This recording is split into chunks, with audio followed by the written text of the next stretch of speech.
Oh, hi. How you doing? Yes, the doctor will be with you momentarily, so please stand by.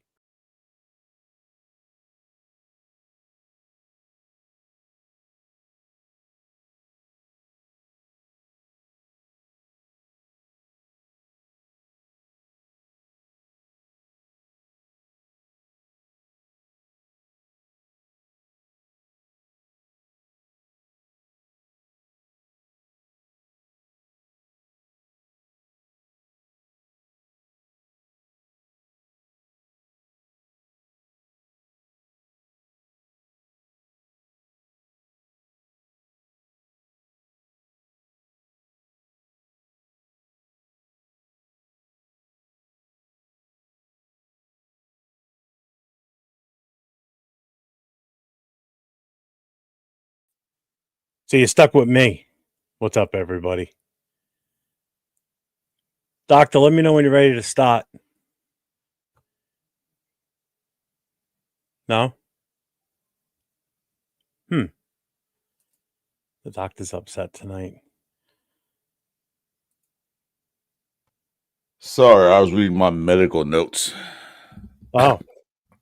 Doctor, you ready to see a first patient or? Might as well bring him in because it's going to be a long, well, not a long session, but yeah, sure. Let's help these guys out.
As Charles Woodson would say, Raiders!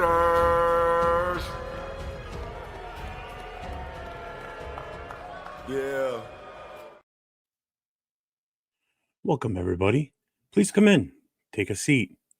Same chair as last week. I know. Still hurts to sit after Sunday. So we have been since our last session. So are you still sleeping? No sleeping? No. Eating only wings still with regret? Crying only during field goals and press conferences? It's okay. You're in a safe space now. This is Raiders therapy. No judgment, just truth, trauma, a little bit of sarcasm to numb the pain. Let's start with breathing exercises, okay? Everybody inhale. Exhale, Derek Carr. Flashbacks. Inhale, Devontae Adams. Exhale, blown coverages. Good. Now, I understand you thought this would be finally the week that we might be able to pull it off, especially how the game was feeling. You believed in the silver and black like it was 1976 again. And then, like clockwork, reality hit harder than Max Crosby off the edge. But you're not alone. The symptoms are common among Raider Nation. Sudden burst of rage at the TV, yelling why at the screen like it can answer you, and it never does. Convincing yourself next week will be different. That's called Raider delusional disorder. Yep. It's very advanced and it's very common this time of year now. And it has been for the last 20 years. It's becoming more of a reality every day. So, with that being said, we're going to start the therapy session. Chris, are you ready? It's not a sickness anymore. You know, you can call it a sickness. It's more like a plague. It just won't go away. You know, no matter what we do or we try, it's just there. You know, it's just a common factor that we believe, and then we get our hopes shattered, our dreams crushed. Yeah. I can't see us break away from this plague anytime soon. No. Do you see that hanging above our heads right now? This dark image up here. And then you see the way we are positioned down below. We're in purgatory, folks. Pretty much. And the Raiders are our demons. And we're going to try and exercise those demons tonight in this therapy session. We're going to let you have your chance to come in and put your voice to this. We're going to go through the chat, see who's here, see what people have got to say. So I think it's time to say hello to our patients. Are you ready, Chris? Do it. Because it's not our chat. You are all our patients. And we're here for you to give you a safe place. And this is it. So let's see who's with us. We've got Sacktown Mike in the house with us tonight. Sacktown, how you doing? We've got Lord Rochitas in the house. We've got I'm Not Bueno. Please put the Playgirl magazine down now. You can leave that be. We're here now. No more magazines. Geomax is in the house. There's you. Let's see. Jack is here. What's up, Jack? Oscar, how we doing? Wayne's World. We didn't get cooked by them. It was only a 3-point score. We still lost in a game that we easily could have won. Yeah. Who else is here? Who else? Wayne's World. Amal couldn't move the ball. 6 sacks, buddy. Best in the league. Y'all are soft. Yep. You're not helping our therapy session. Not at all. Richard Snyder's in the house. Tank and get that number 1 draft QB that we need. I don't think it's in this draft.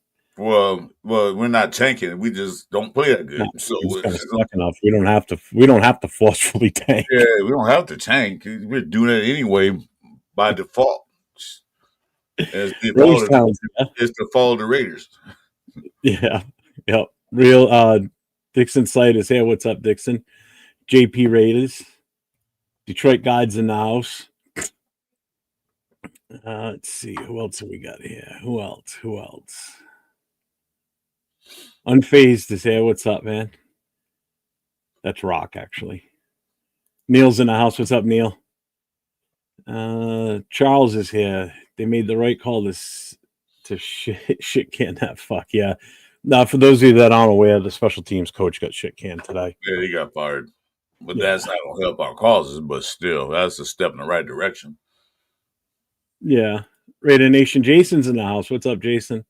Chewy's in the house. What's up, Chewy? Hey, Chewy. And he put it plain and simple. We're fucked. Yes, we are. Oh, yeah. We've been fucking since week 4. Yeah. Ernest is here. That's the problem with different every week, no consistency. Yep. Jason, been doing this for 42 years. Absolutely. Michael Guerrero's in the house. Miss our special teams coach. Oh, I know, huh? LV10's in the house. What's up, Nate? Nugget overdose. I need a Playboy after that garbage. I don't even think that could help right now. No. No. Jesus, look who's here. Hey, Albert and Costello, did you guys sleep well last night? I slept pretty damn good. I don't know about you. I did. I had a good dinner. The nightmare was during the game.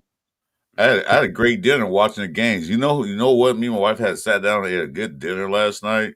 She was watching the game. She was yelling more than I was. I'm like, wait, she's not even a Raider fan. She's a 49er fan. She was yelling at me like, what the hell? That's it. And here's the bad part. I sat there and when they had a stat up, just real quick. They had a stat when JPJ went out that the Raiders, before he went out, was getting 43 yards. It's in the first quarter.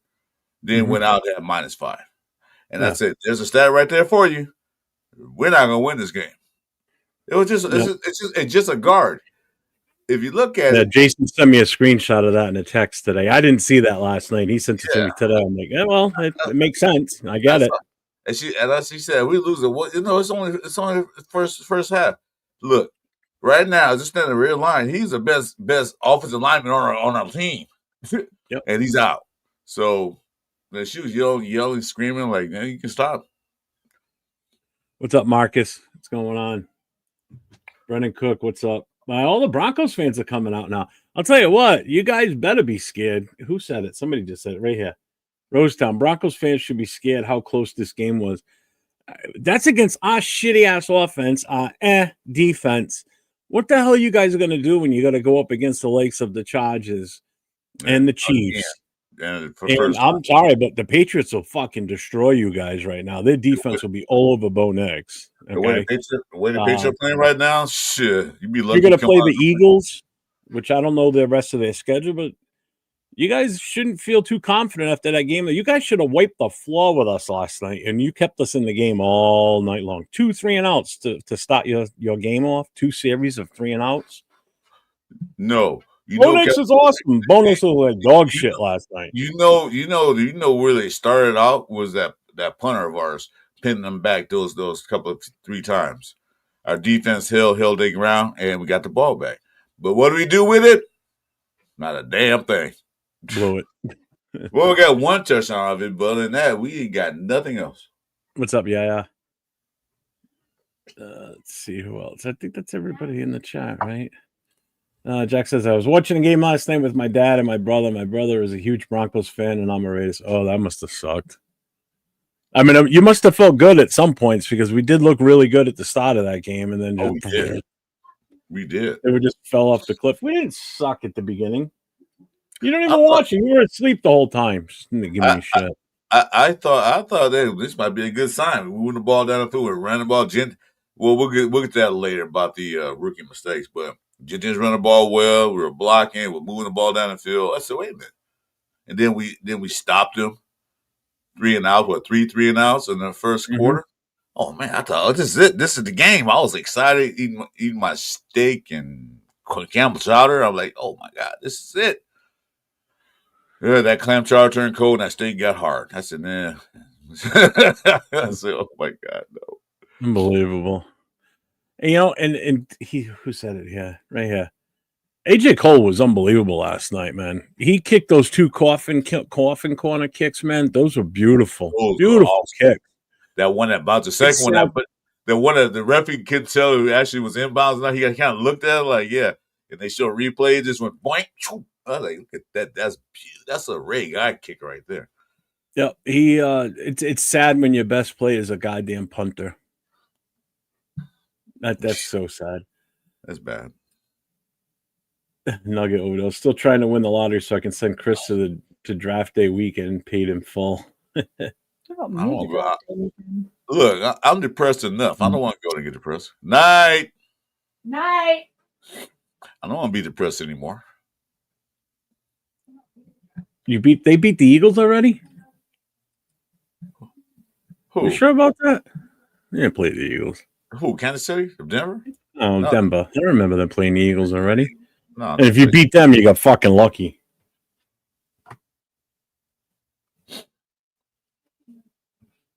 Who did they lose to? They also had Chargers and what's that second team they lost to? No, they lost to the Chargers. No, that wasn't them. No. Brendan, I'm showing love, but I think your offense was struggling yesterday. Who did they lose to? They lost 2 games. I don't know who I can't remember who they lost to. I don't pay attention to the donkeys. Yeah, you're right, Oscar. They limped out of there with a W against the bottom dweller team. Team with only 2 wins. And no off. Come in here being all high and mighty because you won. Yeah, you no beat off. a shitty team. You should have beat us. You should have beat us like 30-0, and you kept us in the game all game long. So hell, the point spread was 9.5, so they could at least beat us by 10. Nope, they got 1 touchdown and 1 field goal. Yeah, if Stokes did have at home in Mile High Stadium, they should have wiped the floor with us with that defense, but no. Blow dicks, yeah. Raiders gave a fight. Defense got some confidence, but our offense was just offensive. I'll give defense credit. Oh, I feel bad for Oscar living up there. Good damn. I'll give defense credit. They did keep us in the game for a long time, and we just blew our opportunities. Like even the announcer said, Raiders had so many opportunities. I think Richard Sherman said at halftime, this score should have been 21-7 or 21-3. The Raiders had blown opportunities. And exactly right. Blown. I'm not going to say it because I don't want to get, I'm not monetized, but I don't want to get Jeff demonetized. I just want to say something, but I'll leave that as is. What are you going to say? Fuck it, I'll say it. They were getting blown like a $5 hooker, man. That's what it is. Let's change a bit this shit. I'm thinking you were going to like drop like some nasty words and shit. That was nothing. Oh, okay. I'd make sure that, because something like YouTube be like, hey, you can't see that. Let's see. Oh, my goodness. I don't know if I'd give Genty the MVP last night. How many yards he had? I stopped counting the yards. I think he had counting the odds. He didn't have that many. He had some in the first. Well, that one run. Speaking of which, that was a beautiful run. He didn't have that great of a game. Well, they stopped going to him. Yeah, he had. Where is it? I got it right here. He had 19 carries and he had 60 yards. And he had 3 catches for 3 yards. Yeah, you put that poll up last night. He didn't have like a super stat game. I mean, he did get a touchdown, but yeah, you put that stat. You're gonna get 75 yards. I said no. You guys said no because they're gonna run well, and then they're gonna go away from it. And Neil's getting aggravated with the Broncos fans. They're saying Genty is either the next Jamarcus Russell or he has a bad line that makes him clam up and forces him to fight. No fight mode. Not fight mode. Oh, into flight, not fight mode. You see his face on Genty, I don't consider Genty a bust. I really can't fault him for everything. I mean, he's got some tendencies that have been pointed out that make you question things. But, man, it's the offensive line, man. When you keep trying to run it up the middle and the holes aren't there, it's like, why are we doing this week in and week out? I mean, do you see his face on the sidelines, how dejected he was? I hope his confidence is not shattered at all. I hope he it's not your fault because we do get past those holes. You're running great, but the holes are not there. And then I know one of the podcasters that I watch them all the time said, Richie Canito said, it's hard to run out of shotgun formation. It's easy to run when the quarterback's on the center. And they do a lot of runs out of shotgun. You know what that does, right? That means that the running back is starting from a dead start to gain speed. It's still like running up to the quarterback with speed. He's from dead start and then running. And that's stupid. He answered our question. They lost to the Colts and the Chargers. Colts are going to be the number 1 seed, man. They're a damn good team. They are just tearing it up right now. The But Colts, yeah, Jason, you're right. Brock Bauer was only 1 catch. It's like, what the hell's up with that? and Surtain wasn't even in the game, and they still couldn't get the ball to him. No, they only threw it to him 3 times in the entire game. Three targets, 1 catch for 31 yards. Well, they didn't have time to throw it to him because the defense in the backfield would have snapped the ball, so they didn't have time. Jeez. When did that happen? He said Mostert told Gino to fuck off. Was that last night? I didn't hear that. It did because that block he missed on the blitz on that 4th down when that blitz came in and Mozart missed them, which is Mozart's fault. You should have been watching that. Gino was yelling at him, and then went to the sidelines. They were arguing, so I don't know what he said, but it wasn't pretty. Then Gino gave him a high Trippy five. Soul, what's up? Trippy was in the chat last night for a little bit. And Gino walked up to him and gave him a handshake and all that stuff. So he probably did tell him to go fuck off. So I'm doing a Sunday night special show with Trippy. Him and I are going to do a watch party during the Steelers game Sunday night. I forget who they're playing. I forget who it is now. Damn it! I'm gonna look it up now. What is it? Because we were talking about it last night. I said I'll do Sunday because he said, "Can you do a Steelers game?" I'm like, "I'll do Sunday night. It's a Sunday night game. It's perfect." It's the Chargers, and that's even better because it's the Chargers. So we'll both be rooting for the Steelers. You might as well do a watch party with their team because they probably win. He's trying to do a watch party with the Raiders. We lose. God damn it! Right. Right. That's what I'm scared. We're gonna do Monday night watch party against the Cowboys. I said, I don't know. We should or not. Yeah, those QB sneaks were ridiculous last night too. What the hell was that shit? 2-yard run. That's not a sneak. That's a run.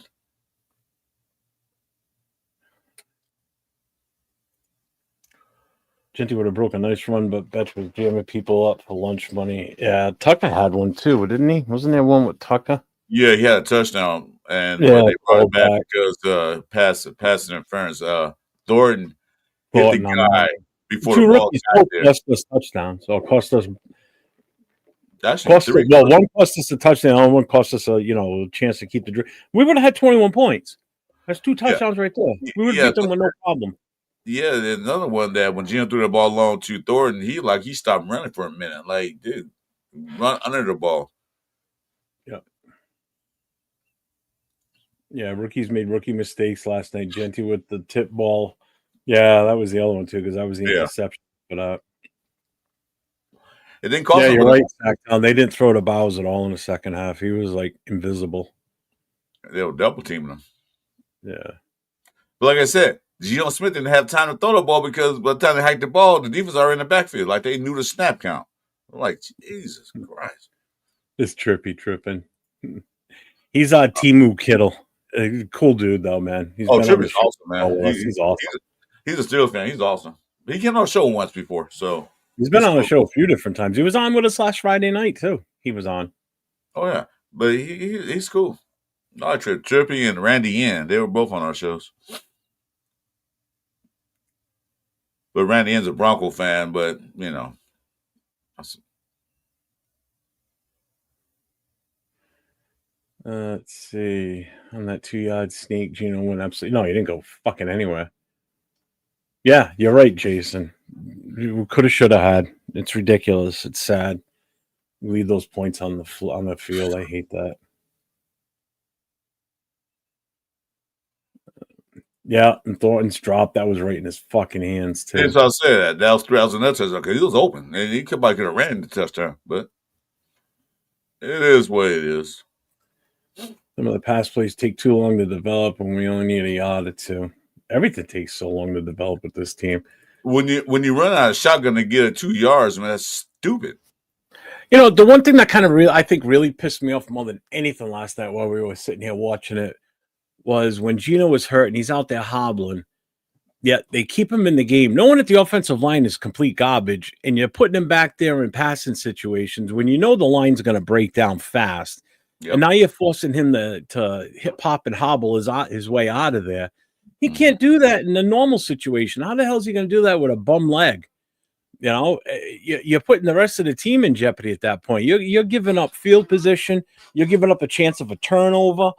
Take his ass out. Keep Pickett out there. I know you want to win the game, and we're so close. We're only 3 points off, but that means you got no faith in Pickett. So why do we even bother having him? Why we get Why? third? What's the Why we sense get? of him? Yeah, why did we get third round for him for no reason? He's not gonna get out there. I was like, you know what?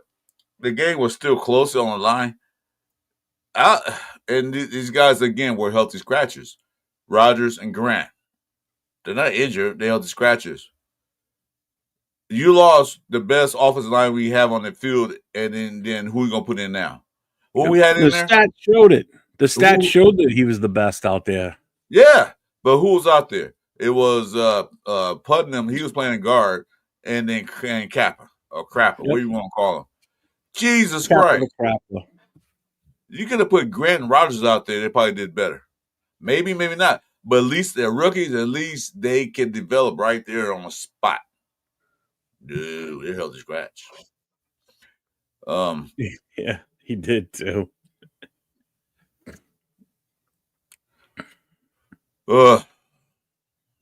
This All right, we're 30 minutes in. It's time. You want to put it up? I got it right now. I got it ready. I was going to say, yeah, we need to get some patience in here because my patience ran out pretty much. Hello, chat. There you go. We're putting the link up. Come on in. I'm going to pin it to my station. I think Justin will do the same. Don't tell me what to do. I said, I guess you're going to do it. I ain't say do it. I'm ready to fall asleep already. I was falling asleep sitting here waiting for it to stop. I kind of dozed a little bit, and I kind of, when I woke up, it's like, oh shit, it's 10 minutes up. I'm like, I better stop the music and go out for a cigarette. We can do a 2-hour short. I don't know how long I'm going to want to be on tonight. I am fucking tired. Yeah, well, I'm cool with that too because I just got brought dinner home. I'm ready to eat. Go eat. I will. No, I'm not gonna leave my fans behind. Go eat. We'll shut the show down now. I'll go sleep.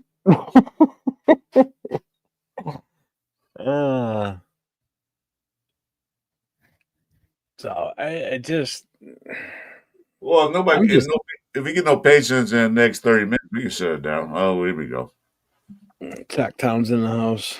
Never fails. Knew Zach was coming in. What's up, Mike? What's up, Mike? Your hair looks good, man. What? Well, he gets on the show and he leaves. Yeah, he walks away. Probably gotta get a bowl of cereal.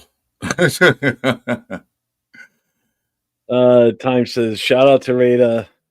Let me tell you something right now, Raider Nation. If you think your season is bad, look at them damn Dallas Cowboys. I know you guys feel, but look at the Cowboys here. You guys are in rough shape too. But I still, if you guys could easily come in here and pull this off next week, believe it or not. Oh yeah. After last night, man, this team, I can't see us definitely winning any more games. I hate to talk negative, but I can see analytically looking at it as a football fan and not a fan of the team itself. I don't. the way the defense of Denver just annihilated us. Going to Cleveland, they probably can beat them, but not the way the defense is as good as the Broncos. I don't see it because they're gonna watch that Bronco tape like, oh, that's what they did. They're just gonna beat the crap out of us. You know, as we change the old line now immediately. Like I said, we're 2-7. You might start putting the rookies in there. Well, what do you got to lose? Man, fuck Crapper. Give them some playing experience so next year they'll be ready. Yeah. Neil, I'm sending it to you on Facebook. Hang on. What happened? Oh, you popped out. You should have it now, Neil.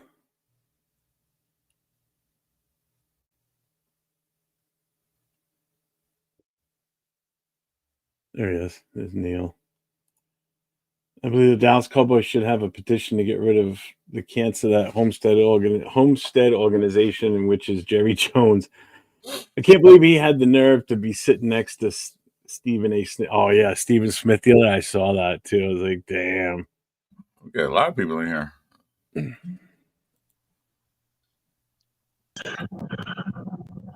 What's up, guys? There we go this way. But What's up, gentlemen? what's Look at up, this guy Mo? with the Arizona Cardinals hat. Hey, I just got this day. This is pretty badass, though. Look at this. What? Looks like I need to get a BB gun and shoot that bird. I'll tell you right What? Pellet gun. Get an air pellet gun and shoot that. Make sure. Man, I can't find my Raider hat. It's just lost in this house somewhere. Like 2 of them are lost. Did you throw them away by accident? I'll tell you right now. No, I don't think so. Yeah. Actually, hold on. Let me go find my Raider hat. Hold up. I can tell you right now. That's driving me crazy. Drives me crazy. My nephew drive me crazy. Why was he a Broncos fan? Man, my nephew drive me crazy. He's like, "Oh, we're number one. We're number one." No, he's a Patriots fan. Oh, good lord, that's even worse. And he's talking about us. He's talking about us. We're number one. Yeah. I said, but you're 0-1 to us. You're What's up, Raider Chris? What's going on, Raider Foo? He says only one man can save our season. His name is Aiden Farva O'Connell. Hey, what's up? For a long time no see. Dude, this is the only Raider hat I can find right now, and I've got like 5 Raider hats. Yeah, Rosetown was just yelling, "Take that shit off." Who was? It's like, Rosetown, take that shit off. Wear what I want to wear, homie. oh my god. A big Raider I used to wear. the most generous team this year. Next year, though, we bring in the Reaper. We better. When I was young, I used to wear Panthers and Jags. This team better look completely different next year compared to this roster in order for us to have a chance. I don't Yeah, trust this yeah. team. The only thing we look different is that damn old line. Shit, and that we might be all right, but that old line got to change immediately. Yeah. It should change. It should change this week. I know they fired that special team guy. They should go and fire the offensive line too, but that's Pete Carroll's son. I can't fire my son. Yeah, you can. Shit, he's out of here. Flow Raider. He's calling you Flow Raider instead of Flow Rider. You gonna start rapping for us? Oh Everybody- God, so, guys! We'll start with you, Hobo. What was your? How did you feel watching that game last night? It was kind of like I don't know. It was kind of like, man, like just sitting in a classroom when you don't want to be in a class and you don't really like the teacher. I don't know how to explain it, but you're I just get sitting through it because you I kind get of it. have to. You know what I'm saying? Yeah. It was pretty. I mean, compared to the Chiefs game, it was awesome. You know, but like, I don't know. I will say one positive about this game, though, that I kind of noticed that I'm hoping is a predictor of future events. And that's the fact that it seems like our secondary is improving quite a bit. You know what I'm saying? And I understand it's Bo Nix we're up against, but the fact is that we played quarterbacks a lot worse than Bo Nix this year, and they've passed all over us. So to me, the way our secondary played yesterday, not that they were lights out or nothing, but they showed significant improvement. I get what you're saying about the analogy sitting in a classroom. I mean, last night was almost like kind of like torture. Chris, probably about as equal torture as watching the Falcons game last year. Oh my God, that game. That was rough. This was a rough game to sit. The only thing with that game is nobody wanted to score in that, and it was just brutal. Keep bringing that up, man. That hurts the soul. That game hurt the soul. I agree with you on the secondary because I think Stokes played pretty damn well last night. He had some good tackles, some good stops. The secondary looked like they did play a lot better. Neil, what's your take on how did you feel about last night? Right now, I'm getting a bunch of feedback. Your mic keeps cutting in and out. Yeah, we can barely hear you.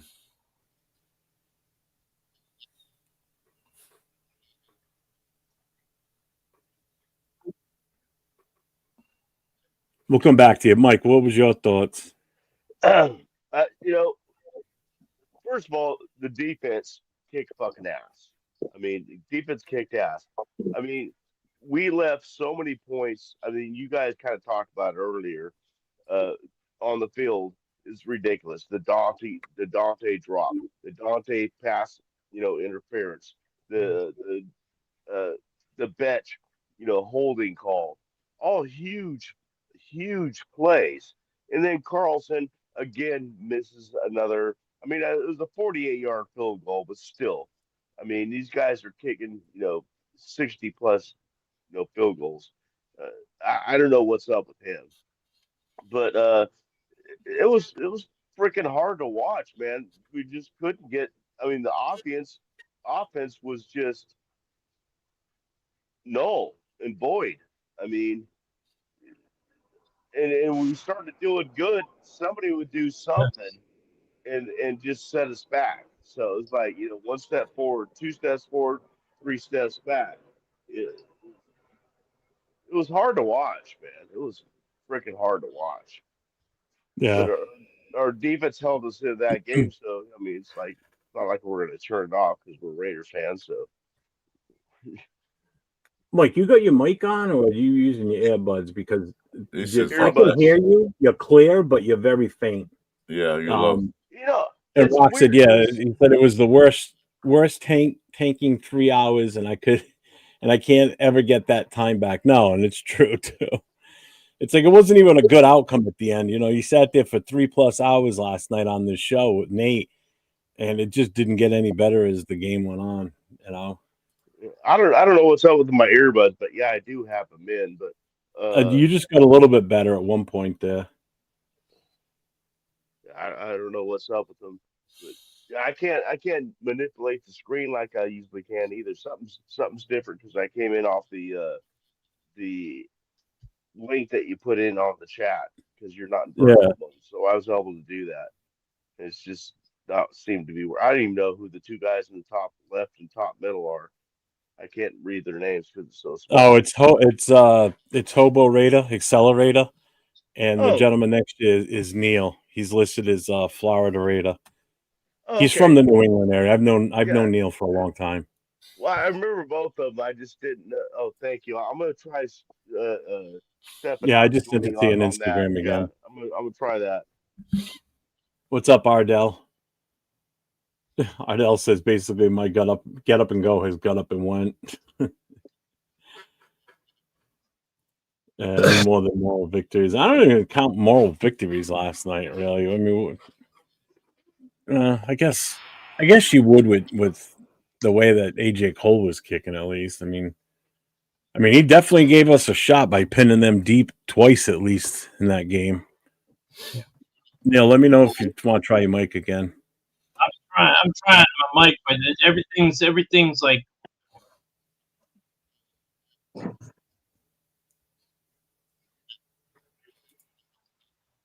my mic is working. Yeah, Is this better? Does this sound better now? Oh God, yeah, Mike, so much better. Now I Okay. can hear you, no problem. Yeah. I'm your like disabled son. You have to send me the link. Dude, you were on with DSR super late last night. I saw that they were still Yeah. on. I saw you still in. I'm like, God damn. It was like 4 a.m, I think, or something like that. Yeah, his show don't start till 9:30 my time, which is like 12:30 your time. Yeah. I was like, holy shit. I love the Raiders when I'm batted from the sock. Yeah, man. It's just it's just week in and week out. It's always something that happens. It just lets you down, I really felt good about this game before it even started. I was like, I know it's in Denver. We're on the road and everything. We're not that good, but it's still something just clicked that made me think that we could possibly pull this off. And man, we were damn close. We were damn close. 2 touchdowns called back. Close only counts in horseshoes. And these motherfuckers not playing horseshoes. I don't know what they're doing out there. The offense was. The defense gave us so many golden opportunities. The punter gave us great opportunities. And that's what we asked for last week. Where's defense at? They showed up. They actually showed up, but the offense didn't show up once again. Once again, they didn't show up. I know they're playing against a good different defense, but goddamn. And then go to Mike's thing when he missed that kick. Yeah, remember the wind was blowing like at 15 miles per hour and it was swirling. I don't give him credit for missing that or giving the blame the wind, but the wind, it was windy and that was a long kick. That's Did you see the ball roll away from the center at one point? It was that windy. Yeah. Ball rolled like a foot to the right of the center. Yeah, you saw that right. When Carlson kicked, the flags or the little tape things on the end zone on the goalposts were not moving hardly at all. They were barely moving. Like I said, he can blame on the wind, but still, he just missed that. I'm not blaming on the wind. He just fucking missed it. No, I said you could, but yeah. I just they would run on the field. They just couldn't. I don't know. I need help, guys. I am Raider hatless tonight. I don't want to be Raider hatless. I got 4 Raider hats in this house, and I can't find any of them. Did you just have one on? What? You just had one. Oh yeah, on, but this is that like beat cancer one. Nothing wrong with that. Oh, that was kind of last month though. But still, I feel like we're delayed. What's that? Now I can manipulate my screen and shit too. So thanks, Jeff. See, this is with all the weird colors and beat cancer and all that. Nothing wrong with that. Yeah, but it's better than nothing. So I suppose I'll rock it tonight. Even Jeff's not rocking a hat tonight. Nah, I just don't feel like wearing one tonight. Chris had one on, but he took it off.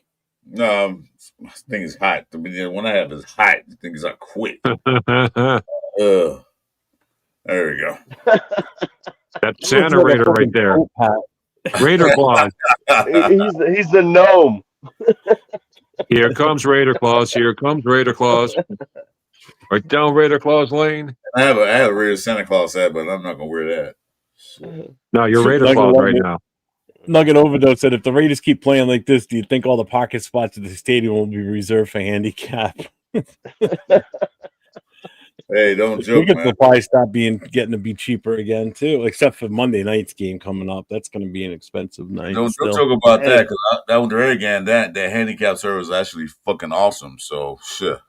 Hey, I finally got my permanent handicap placard to hang up in the mirror instead of the temporary ones the last 3 months. This is a permanent one that lasts 2 years, which that's not permanent. But anyway. I got mine. Placard. Oh, you want the placard hanging out in the window? So because I didn't want to get a license plate because we have 2 cars, so I want to be able to move it from car to car. Yeah, I got one that just hangs on the rearview mirror or whatever. Yeah, that's what I got. Yeah, I got the placard and a license plate, so in case my wife can use it, she can use it. Yeah. We got to find a way to beat the Cowboys, though, man. Like I want to stomp the Cowboys. They're just because they're my head out, man. My mic is not working. I don't know if I can. You guys. Yeah, it's cutting out your words. Like we're hearing it like every other word. Yeah, I'm gonna go check it out, see if I can fix it. All right, yeah, you got the link. Whenever you want to give it a shot, try and come back in. Let me know. But I always have told you guys, man, and I mean it. The only team I really hate in the world is the Cowboys. I'm with you, Hobo. I love seeing anybody stomp them. I can't stand the Cowboys. Ardell lives in Dallas. That's why he wants us to win. So I just can't stand the Cowboys. I hate them with a passion. They're basically the team of corporate America, man. They're the exact opposite of the Raiders. No, that's America's team. Yeah, they're corporate America's team. So they say. Not my team. They can take all their law and order crap and shove it up something. No, check me out. I'm just trying to play around with it, see which. I'll just go with this one. Fuck it. See if you can shape us like a diamond. Like a diamond of our faces. Hey, we need like 2 more people, then we can do the Brady Bunch. Like that thing Chris is hidden way up in the top in a little tiny little screen. It's so small. See if you can make like I don't know. What can you do with 4 guys? You can't really do much. It sounds kind of flame, but I don't want. I don't want to know. I really don't want to know. Yeah, that doesn't sound right coming out. we know five Four guys can make screens, burgers. bro. 4 screens. What do 4 guys make? Oh my god! Well, what can we do with 4 screens? I was say that's like one of them Dirty Joes coming into effect. Like You could make What's a up, triangle, Big Jeff. Buckman, brother? How you been? Hey, you make a why don't you triangle out of why don't you make them like a circle, and we all just keep spinning around in a circle. Or he Yeah, could make yeah, like a so- zigzag. Like a He said zigzag. it takes a man to wear pink, so you're good, hobo. Yeah, I love pink. I rock pink all the time, homie. you can make a 4-sided triangle if you want. I got a pink flame jacket. Jeff's seen it. That thing is badass, ain't it, Jeff? Yeah. What's up, Michael? Yeah, it is actually. It's pretty cool looking. I love dressing up in all pink, dude, and like getting other guys pissed off at me. Huh? I said I love dressing up like all pink, like my pink sweats and my pink flame jacket, and having like certain guys be pissed off that I'm just decked out in all pink. They'll look at me and I'll look right back at them like, you got a problem with what I'm wearing? Come try to take it off me.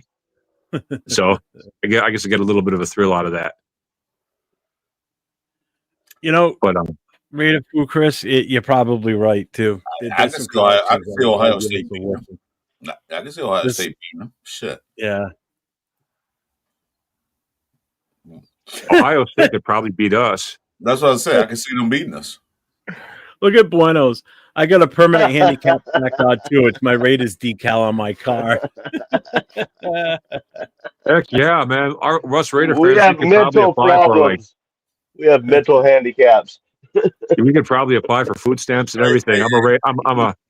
I'm a struggling Raiders fan. Please give me food stamps. Check your story out. So I'm gonna get my oil change Monday, right? And I had this shirt on, and the guy said, "Ooh, a Raider fan, charge them double." I said, "If anything, she me a fucking discount, so she feels sorry for me because we keep losing games." You're like, "Yeah, that's cool," but he didn't. But like, come on, man, don't charge me double. Give me a discount. I need it. I dare one of you to hold up a cardboard sign on the street corner, being like, "Desperate Raiders fan, please help." See how much money you can make. I'll probably be a millionaire in probably in 2 Help days. us get a win. Any money will be accepted. That's not a fucking bad idea. I know, right? Support your local Raider fan. What's up, Tony? How you doing, brother? Checking in from Spokane, Washington. Struggling Raiders fan, anything helps. Please help. Yeah. It'd be funny if you made like $400 or If $500. nothing else, you get a lot of horn honks and shit like that. You know, like okay. With the artists, the artists be out there painting pictures. They say starving artists need help. Starving Raider fan need help. Please. Yeah. Donate. It'd be funny if you made like $400 that day, too. Just standing on the corner with that sign. I might just have to try it. Something we got to get a Raider creator to try. There you go, Tony. Do a random GoFundMe. Yeah, right. I'm a underprivileged Raider fan. Please help support my habit. Yes. Need money for psych meds. You want to do that because you heard about that brick lady that when I get the post, his What's face. up, John Leon? What's going She's on? in jail right now, so I wouldn't have to try that. What's up, Frank Weber? Hey, nephew, how you doing? Wouldn't try that. If we can give one for Mark Davis, he can go stand on a corner somewhere in Vegas. I need a new haircut. Need new players and coaches. Please inquire within. Yeah, tanking. Please help me out. We're not tanking. Shit.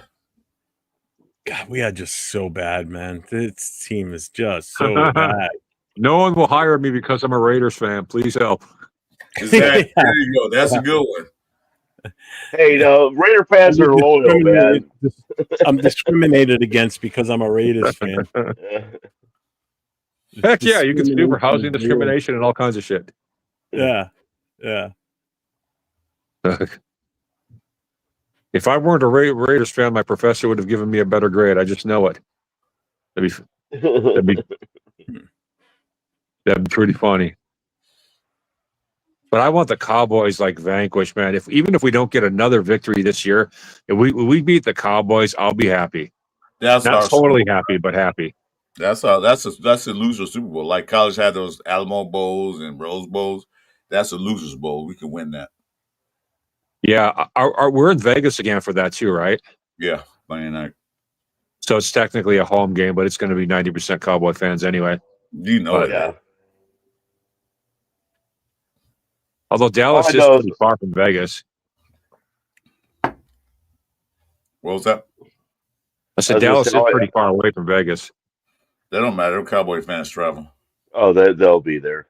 Yeah, I'll be there. Oh God, yeah, they'll be Where you there in at? force, man. Definitely. At least 75%. At least Because 75%. there's a lot of Cowboy fans here in Southern California. There's a lot of them, so they'll make that Mhm. trip. In Southern California, really? How do you get Cowboy fans in Southern California? Because they How do you play. get Raiders fans in New England? Because one thing, back in the day when they were America's team, once again, they Mhm. have the training camp in Oxnard, so they Right. develop a big fan base. The Yeah. Oxnard- That's Hobo Raider. Just so you know, he goes, "Amen." Pink hat guy, beat the Cowboys, please. So that's how they got a lot of fan base. And plus, back in those days, Sacktown could tell you they show Cowboy games every goddamn weekend. Mm-hmm. Every weekend. Is it Mm-hmm. morning game or afternoon game? They showed every game. Yeah, When I back was before San Francisco started winning, it was always the Cowboys. Yeah. You know. And that's how you got Around here, when I was a kid, what was on TV all the time was the Giants, the Cowboys, and the Steelers. the City Cowboys. See, there you go. The Patriots were on, but they really weren't that big of a deal because they were just so bad when I was a little kid. Yeah, the Yeah. Patriots were an absolutely awful team for their whole history before Brady came along. Oh, absolutely. They had one good year, or a couple of good years when Parcells was there. Yeah, well, they had the That's when the Super Bowl fans year. really started coming out because, people were more confident in the team. And, one of my friends, he got season tickets the year as soon as they named Parcells the head coach, he went and got season tickets, and he's had them since. So he's had season tickets for well over 30 years now. Wow. That surprises me, the Giants, though. I don't remember seeing a ton of Giants games growing up. I didn't. Well, on the East Coast, you got to remember, on the East Coast and the TV market around here, outside of the Boston market, the next biggest market is New York. All right. And the Patriots were an AFC team. So even before the Patriots were formed, if you caught a game up this end on TV, it would be the Giants. So prior to 1960, the Giants were. That's why there's so many Giants fans up in the New England area, because it was the only team you could see on TV, and people just became Giants fans. Not the How Jets. far And that's are you why. from Philly? Okay, so then why the Jets not on TV that much? I know they're sorry, but Well, they had one year. Well, you said the New York-based team with a big media. Well, New York is the biggest media in the world. But why the Jets are not in that mix? They had that one good year long time ago. because Jeff, you can how remember far are you the from Philly? Jets were not an NFL team; they were an AFL team. So the AFL wasn't popular at one point. The NFL's been around for years. They were So NFL. the Giants were one of an old NFL team. Okay. So the Giants were always around. So they were always on the front lines of the papers. The Jets weren't for the longest time until they started winning. I see your point. Yeah, because I guess the AFL wasn't really shown on TV that much. No. Jeff, how far are you from Philly? Do you get a lot of Philly games over by you? Not so much. I'm 4.5 hours from Philly. Okay. It's about the But same New York distance City you are is from New literally York, about right? New York's about a 3-hour ride for me. Okay. And Boston is right there right on top of Providence, right? Boston is just about an hour away from my house. Okay. I'm trying to remember because I was actually out in Providence in that area for a while, man, but that was like a long time ago. I think you saw my video where I was knocking doors selling magazine subscriptions. Yeah, I remember you saying that. Yeah. Yeah. Is that what you were was doing? all over like Fall River and all those places. Oh yeah, Fall River. Yeah, it's a shithole city too. Okay. That's a heavy Portuguese community over there in Fall River. So the best Portuguese food around. I don't want to change the subject, but I will. Just one thing, real quick thing, that popped in my head. The secondary that said, I don't know, forgot who said that. We're looking better. That was me. Yeah, I'm glad to see Darren Porter out there making plays. I mean, he didn't do a whole lot, but he was out there making plays. So they put him out there. And you know what else surprised me? Kelly. He had those 2 picks. One was a flow that came his way, and the other one was a tip ball. But he made some plays. So to see Darren Porter out there and then Kelly actually step up a little bit was nice to see. Other than that, they did all right.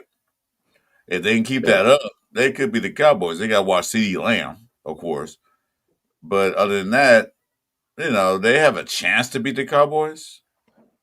But they did shut the running game down from Denver. He didn't run that good, so they can do that. Overall, defense, I think, did a great job. If the offense would have clicked, Jeff could have got his 30 points that game. Because we had opportunities to get more points, but of course we didn't. Which game are you talking about? I'm talking about this last game. They said you said 30 points. Yeah, they let 21 on the table. Yeah. Hey, Jeff, you want to hear how I got fired from that magazine job? Because that happened in Boston, too. Yeah, go ahead. I'm curious. Oh, this ought to be good. How do you get fired from selling magazines door to door? Yeah, it's a hard one to get fired to, but I managed. But okay, this was not funny to me at all at the time. But looking back on it, it's pretty funny, okay? I was in some wealthy suburb in between Boston and Providence. I don't remember which one, but it's not a super wealthy suburb, but it's kind of wealthy. It's like where? Some wealthy suburb of Boston. Okay. It's not super wealthy, but it's one of those where everybody has like a long front yard, one of those neighborhoods. Yeah. So those magazines crew, they drop you off. What they do is like they drop you off on a block for like an hour. And then you knock doors to sell magazines. They pick you up an hour later, drop you off somewhere else, right? That's what have you ever had one of these people knock your door? They tell you they're on a contest. Yeah. Oh, yeah. So I was one of those, man. This is like 2000, 2001, somewhere in there.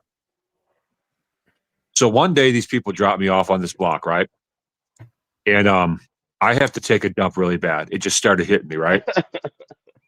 And I'm nowhere near any kind of we're deep in residential neighborhood. I'm nowhere near any kind of gas station or anything like that. So I try to, you kind of can see where this is going. I try to hold it in for a while, and just go to knock doors, but then I realized there's no way I'm going to be able to knock doors. It's coming, and I have to do everything I can to hold it back.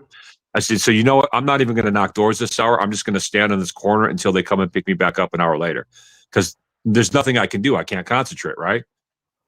Finally, it overtook me to the point where I had to do something. So in this one yard, and I feel bad about this, but in this one yard, there was this like big bush at the end of their yard, and there's nobody outside. So I just walked up to that bush and took a big So did dump. Did Ezel's snitch you out? Because that's like the movie Friday. Hey, Craig, Smokey's taking a shit. No, that's not how it happened. But let me just whip it out. Even crazier. Ezel. I go into this bush, man, and I take a dump. I wipe my butt with leaves and everything like that, and then I get to Then I get to walking, and I get to walking like 6, 7, 8 blocks away because I don't ever want to see this block that I was just on again, just in case somebody saw me. So I get about 6 blocks away, and a cop pulls up on me, and I'm like, no. And and I'm thinking, the worst of the worst thoughts are running through my head, right? Because I didn't think anybody was outside, but now I'm running through my mind like, did anybody see me? God, I hope there were no little kids outside. Oh, fuck, I'm going to jail, And so this cop pulls up on me, asks me what I'm doing. I'm telling him that I'm knocking doors, selling magazines, right? So he puts me in his car, right? But he doesn't cuff me. And he's just telling me, like, you've got to get out of here. This isn't legal in this town, blah, blah, blah. And he's kind of like yelling it at me, right? So he takes me down to, I don't remember where he took me. He took me down to the station, I think. Not once did he mention seeing me, anybody reporting me about taking that dump in that bush in that person's yard, right? Yeah. So I'm thinking, okay, at least he doesn't know that, right? I'm in the clear, right? So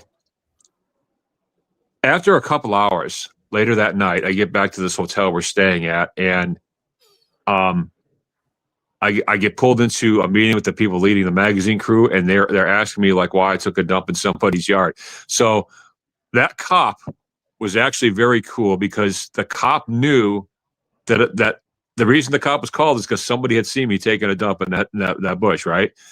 But the cop never brought it up with me. He never even mentioned that to me. He was being a cool guy and trying to help me like save face. You know what I'm saying? Yeah. But he told my bosses. You see what I'm saying? And I was fired like that night or the night later or something like that. I'm telling you, that was Ezel sent you out, man. He went on the peeked over and saw you taking the shit. Hey, Smoke ain't taking that shit. Yeah, John Leon, we fired him this afternoon. He took a shit while he was wearing that pink hat. That's what happened. Okay, they called him. Like a beacon.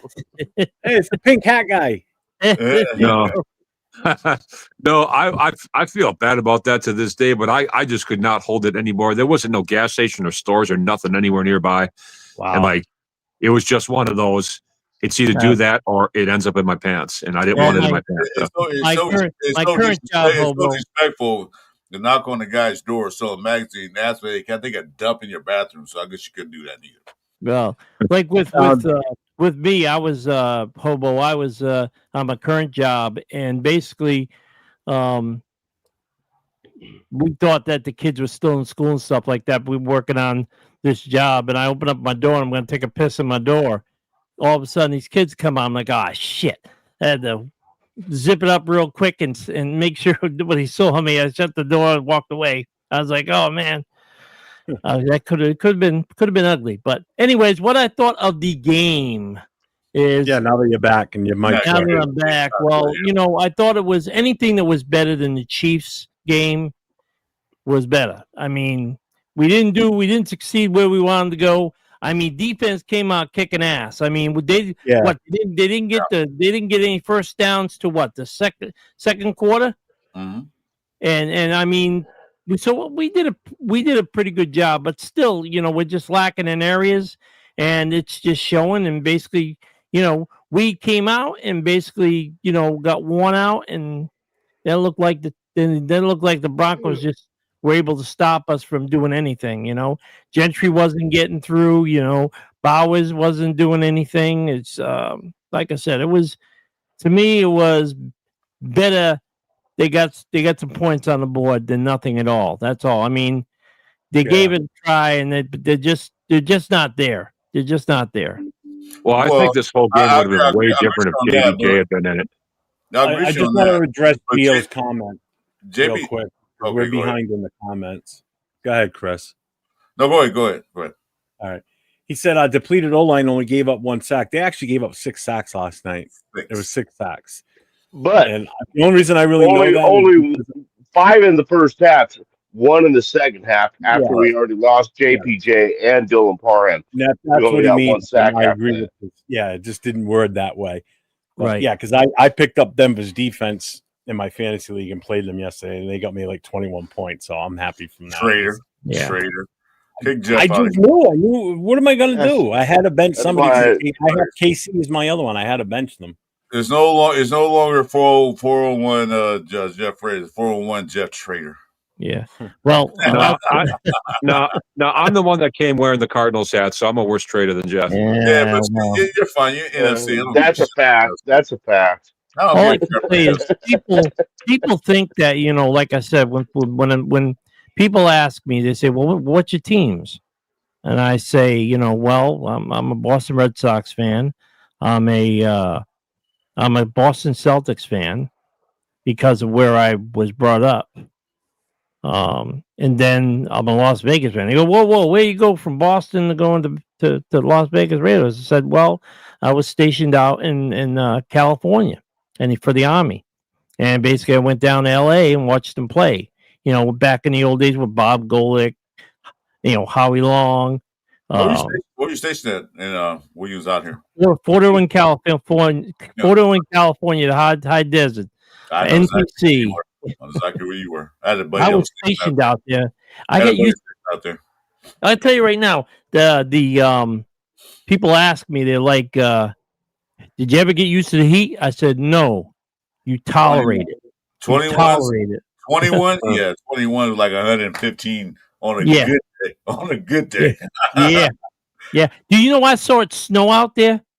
I saw it snow out there in the winter because it does get cold in winter. It goes down to 32, and basically it got cold out there. It got cold out there, and It snows you out know, here. so it snowed for the morning, at the evening in the morning, and by noontime it was gone. The snow was gone. Hey, Florida What is Raider, this comment about? I'm an RV veteran too, man. Salute to Yeah. you, brother. Yep. Salute to you. Right back at you, man. 26 years. Jeff, what was that last comment about? Yeah. Huh? That last comment about child molesters and raiders or something. I don't know. I skipped over it. Like What the hell does that got to do with anything? I don't know. He just started calling Raider fans child molesters or something. What? Oh man, they just looking for trouble now. Somebody needs to, kick that dude. Let me ask you something. Is that same dude? Is that it's got to be that same guy because only he would say something like that. No, it's Rock. He's cool. He's been around for a long time with us. It's like He didn't mean anything by it. do we now? Like I said, we're looking at this stuff, so we're going to be probably setting us up for a good draft pick. I'm just hoping we can get somebody for would you Gomez, be quiet over there with your Dodgers. Anyways, you know, it's like you know, I'm wondering what we're gonna do. I wonder what the Raiders are gonna do for their picks. I mean, I definitely think we need to get a new quarterback. We got to get or get one, take a draft pick and get one that has good prospects and just, you know, get him on the system and help us work out. You know, get us to where we go in our O line too. I mean, the O line.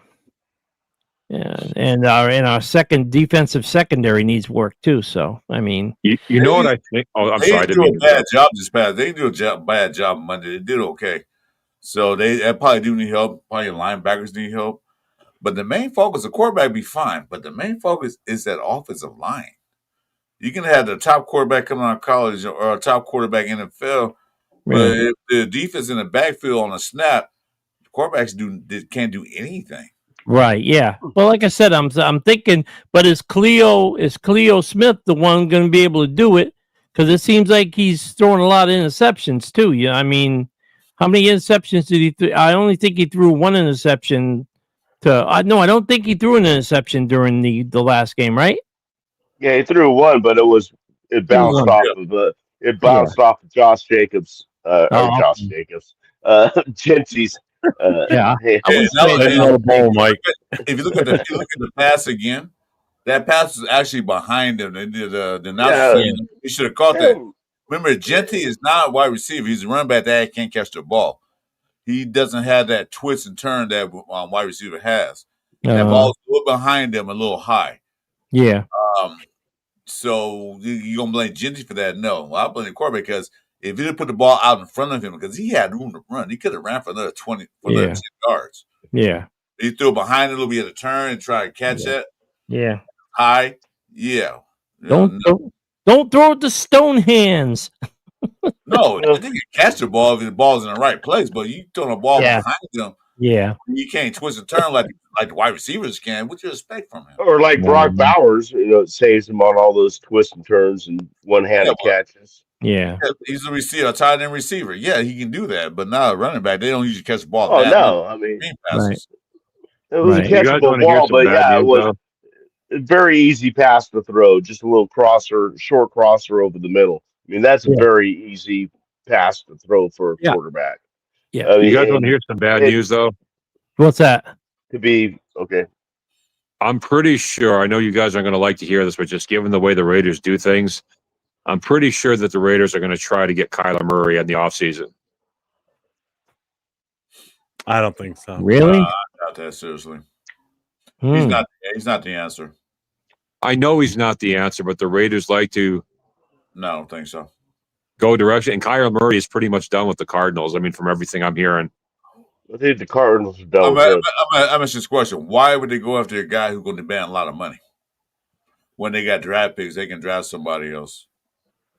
That makes no sense to me. My opinion. Well, when do the Raiders ever make sense, and when how they do these things?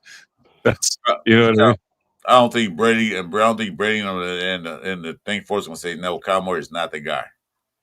I mean, they need a mobile quarterback, but Kyle Murray, remember that he got hurt a few times in the past. So why would they bring him in if he's gonna do that and get hurt with this offensive line like it is? We're gonna pay him this money. You're gonna get hurt because they thought they answered with Minshew last year when they said, "Yeah, he can move out the pocket." Well, look what happened to him. Not only did he get hurt, but he was pretty bad for us. So getting Kyle Murray would be the same thing as getting Minshew, but at a higher price. I bet you every college quarterback right now is like having nightmares about the Raiders picking them, hoping that it just doesn't happen. I bet you if you could hear some of the conversations of these top quarterbacks that they have like in their dorm rooms in college, they're like, man, I hope the Raiders don't pick me. There's been videos of green rooms where players were relieved that when they got past the Raiders pick, when they thought Raiders Yeah. were to pick them, and they were like, yes, Yeah, I've seen that. It's ridiculous. Because we got to fix our organization, man. It's not just the players. Let's start from the top. Fix that shit. Yeah. So, Bueno, when you say we need a gamer, like a guy that plays like Call of Duty type of gamer, instead of playing quarterback, because we've got that in a running back right now with Genty. Genty's got his own YouTube channel, and that's what he does on it. He plays games when he's not practicing, when he's home. Bueno is watching his magazines, man, right now. That's what I think. I think he got hooked on. I think he got hooked on your Playgirl magazines in the waiting room. What's up, Arnie? Arnie's in the house. What's up? I'm already shorter than a pygmy. No thanks. What's up, Ryan? Worst game of the season? Yeah, without a doubt, it was pretty bad. No, that wasn't the worst game of the season, but that was a pretty bad game. The worst game of the season was KC. That wasn't the worst game. The worst game was KC. That was the worst game of the season. Yeah, but we weren't in that one from the start. This one here, we had a chance to win that right up until the very end. Yeah, or at least tie it. And we just couldn't get over the hump. Well, we had 3 games like that. We could have won at the last, but we didn't. So that's to say it wasn't the worst game of the season. The Chiefs game was just pathetic. Last night's game was just fucking disheartening. It just It was so bad about it. We started out when you got a balloon that's inflated and you let the end go and just go. That's what it felt like watching that game. The worst part of it, we started out pretty good. Like, look at that. We stopped them. We moved the ball down the field, and stupid mistakes, stupid things happen. And hey, listen, for the next Raiders game, we all need to do one thing. We all need to get a helium balloons and suck in the helium. Start talking about the game. That'll bring a few laughs. Just because even if we don't win, bring out a few laughs. You know, that's what I'm saying. That'd be funny. So Arnie's got a question. He goes, "What impact the firing our special teams coach do? What will it do to our team?" I don't think it'll do anything because the players are still on that roster. It doesn't matter. You got guys that are veterans that don't want to play special teams. That's the problem. Is it the coach? Probably not. Maybe it is. Who knows? I think it's how they present it. You know, the return game doesn't look that bad. It was a little bit of a hiccup last night, but I just don't. I don't know if that was the answer. Is firing the special team? You can't blame him for Carlson. Carlson just couldn't kick it. I mean, that's all on the kicker. Once the players are on the field, that's on them. You know what I mean? It's up to them to execute what the coaches have in mind. And if your kicker can't kick the ball, well, that's the kicker's fault. That's not the special teams coach. Laces out. But I'm saying, how many times you see AJ Cole get blocked last year? I remember seeing him blocked maybe once, if that last year. This year, he got 2 blocks this year. AJ Cole. What happened to those players we had that used to come up and sneak up and we had interceptions because they were so quick. They grabbed the ball and went the opposite way. I mean, what happened to those players? They're on other teams. We don't have them. We don't have them. Well, and who do they bring up as their special teams coordinator? I heard his name, or Stillman or something like that. I have no clue. I didn't even look. I have no idea. I heard he was like a special teams coordinator for the Niners back in 16 and 17. Other than that, I don't know was he already on the team? I didn't even know if he was already on the team somewhere and they just promoted him. or if they picked him up from somewhere. Probably But promoting him.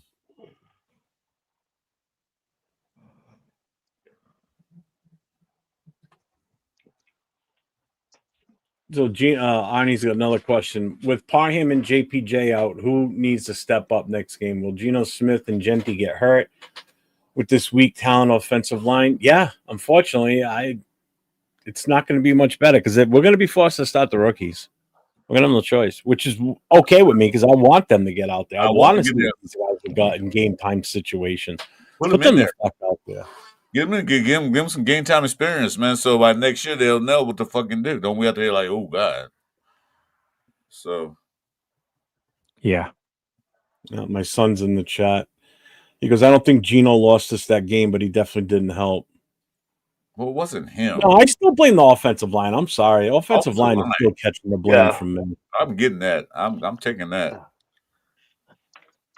I think your son needs to talk to bad decisions, bad throws. Your son needs to talk to your sister about those Green Bay that stuff. That I don't know. She needs to talk to about that.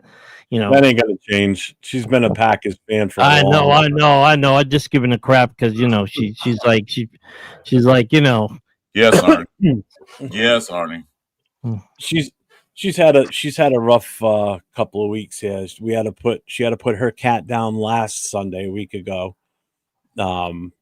Actually, it'll be 2 weeks this Sunday. We had to put him down, and she just took her dog to the vet. He's going to be 14 years old, and they're trying him on some meds right now, but it's probably not going to be too long for him too. You should tell her that most cats' deaths are caused by Green Bay Packer games. I'll tell you right now. Oh just my tell God, her that. Yeah, she loved that cat. This dog, this one here, Bo. This one's going to be a tough one because we've had him since a puppy. And he's such a great dog. He's just so gentle. And dogs are great. Dogs are great. Now cats, that's another thing, man. They're well. That was the dog. I mean, she'd go anywhere that dog would follow her. So it's not going to be an easy time when that comes. Yeah, and it could come as early as next week for all we know. I actually had a really cool cat one time. It adopted me. It would leave rats on my doorstep, or parts of rats. I started feeding it. We became buddies, but he got killed by a couple dogs next door out in the front yard. But it was a fucking cool cat, man. I mean, I'm not a cat person, man, but that was a fucking cool cat. He was a big ass cat too, man. Yeah, my cousin, he had a cat. The cat had a stroke. And that cat, you could do anything to, and he wouldn't give a damn. He just sit there and twist his head and stuff like that. He was a good cat. Yeah, Frank, right? Tell me that it's not a coincidence that not only is the offensive line not blocking, well, a lot of those guys play special teams. They're just not that good. They're getting bullied out there constantly. Yeah. Gee, they're very good at blocking to the back and holding on special teams. Yeah, well, if you look at the stat line before JPJ went out, Genty was running the ball like crazy. Once JPJ went out, he had -3 yards the rest of the game. Yeah, without JPJ out there, he finished with like -3 yards. When JPJ was in, he had 43 yards rushing. When JPJ's out there, he had -5. Yeah, not -3. I mean. So that tells you one thing. Yeah, but Arnie, if you say you don't blame Chip and Genty, well, you can't blame Genty for this offensive line plus lack of talent. You got to blame Chip for the offensive line because him not stepping up and saying something like, I can't run my system with this offensive line group that we have. I need better offensive linemen. I need guys that can actually play the game the right way and play my system in order for us to actually do what my play calling system is set up for. And if you don't have the right pieces for that offensive line up front, you're not going to be able to do or open up that playbook that Chip Kelly has to its fullest effect and use the talent that we've got in the skill positions like Brock and JPJ. I mean, and Genty, and these receivers. You're not going to be able to get the best out of them because you can't get the best from the offensive line that protects your quarterback to make these plays start and develop. When he can't get the time back there to see the field, to let the receivers and everybody get in their position or let the plays develop. You know, if your offensive line can't protect him, you could have the best offensive coordinator to ever live in the entire planet, and it won't mean shit if you don't have the talent on that front line. Yeah.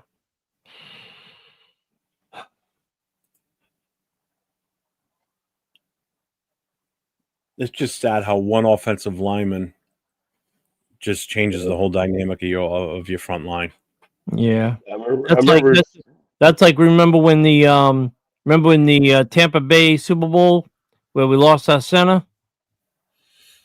Basically, that killed the whole game. He lost us. So Yeah, he was just lost. He was just lost.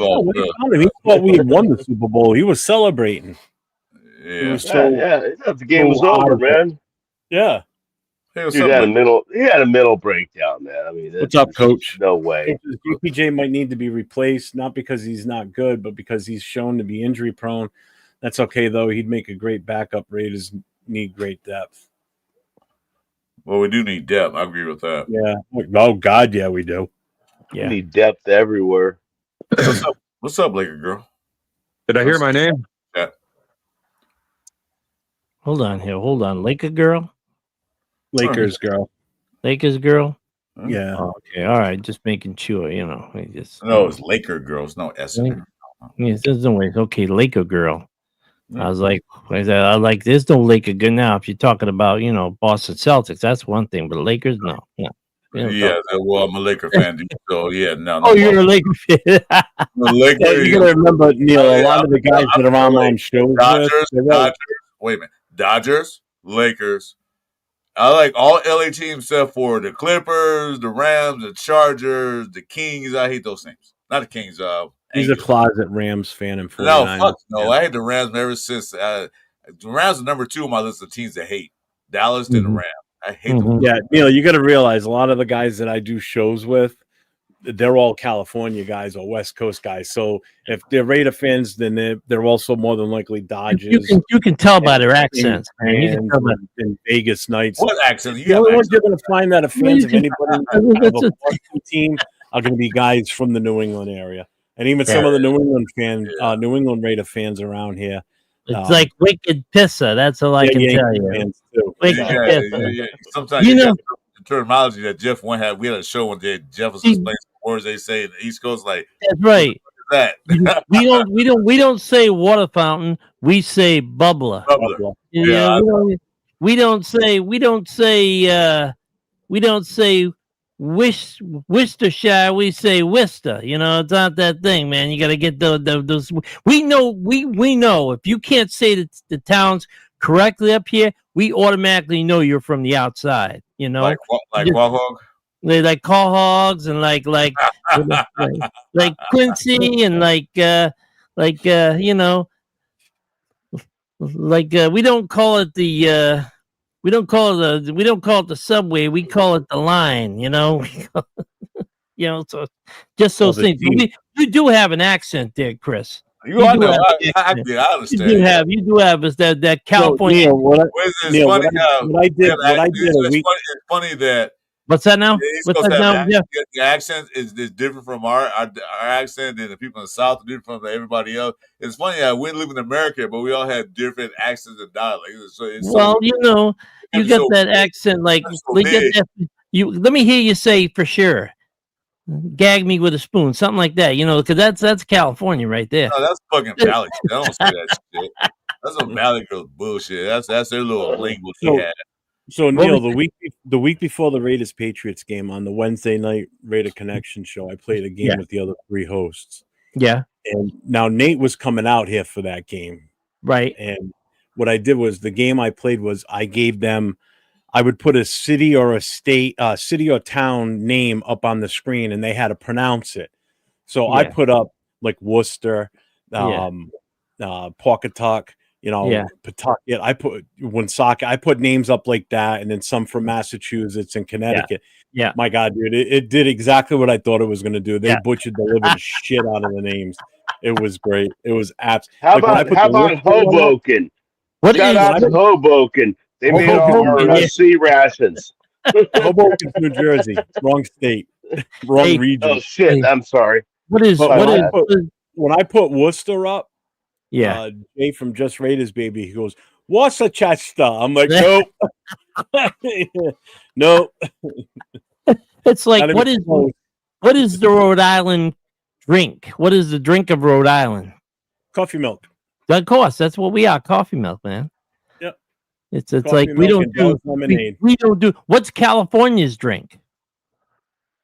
Tequila. Whatever smoothie. Tequila. Tequila. I went to a tequila bar, man. I saw like 50,000 brands of tequila. I said, "What the fuck is this Wait shit?" a moment. Yeah. This thing, California, we have no fucking culture whatsoever. No, No. Zero. I mean, we are a bunch of What's up, Jay? ragtags from everywhere. we have culture. Raider Ryan, what's It's up, so Raider mixed Ryan? up, nobody can pick one. Like, Yeah. what are Yeah. We have no no food. There's Yeah. no food here. That's our Yeah. main dish. There's no that's drink. There's nothing. We don't have none of that shit. No, but Mike, don't you? Mike, But California has You good food. gotta though. look at California this. is You good. gotta look at it this way. California is so damn big. It's not like a little speck on the map like Rhode Island Yeah. is. Yeah. We're so big that it's so diversified that we got so many cultures that we can't pick one because, like I said, you go to California, you might have something that Southern California has something different. So we can't develop one culture. Yeah. Look how big Texas is. They still have a culture. Yeah. Well, I mean, No, there's Texas a ton has of a different culture. cultures within Texas, bro. I mean, you're like talking about Texas. You're talking about, you got the rednecks, you got the Cowboys, which are only in Dallas and they never score a touchdown. So you're not gonna worry about that. They got a Brokeback Mountain now. Right where they go. Thank you very much, Jeff. You said it right. You said it right. Guys, California is almost 750 miles from top to bottom. Yeah, it's a long state. I traveled on the coast from Fort Hood.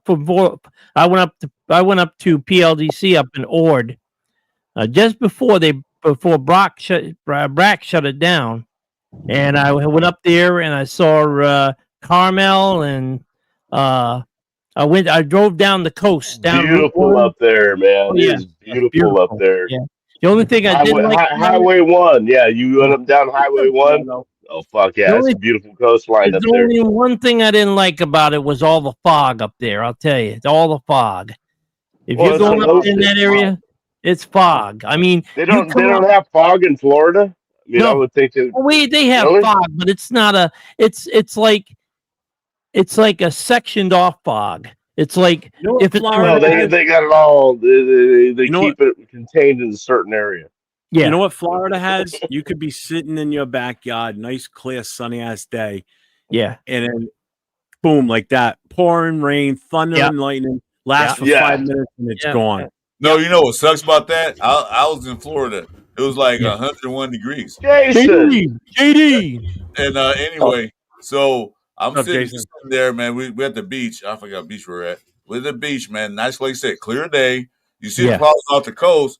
And then when you look up again, they're right over you, pouring down rain. Now, man, it's 101 degrees. It's still 101 degrees. Yeah. I'm saying it's going to rain. I'm thinking like it's going to cool down. No. Fuck no. It went to 109. I'm like, what the hell? Yeah. All of a sudden, humidity the air in Florida is ground. insufferable. Yeah. It was terrible. Yeah. The air in Florida is so oppressive. Like that humidity is crazy down there. It is bad. I spent 2 weeks in Florida when I was I wasn't stationed there, but we went there to go evaluate some National Guard troops. Yeah, and I loved it, man. The weather was perfect when I happened to be there. We went to the beach and shit. We had one day where you go to the beach and we bought swim trunks and went to the beach in Florida. Yeah. The water is so much warmer over there especially in the Gulf than it is in Pacific. Probably cleaner too, because that water's probably blue. Because Southern California water is brown. Shit. So JD, where you from, man? Where you from, JD? Central California, where we got all kinds of fog. Oh, okay. we get the Thule fog.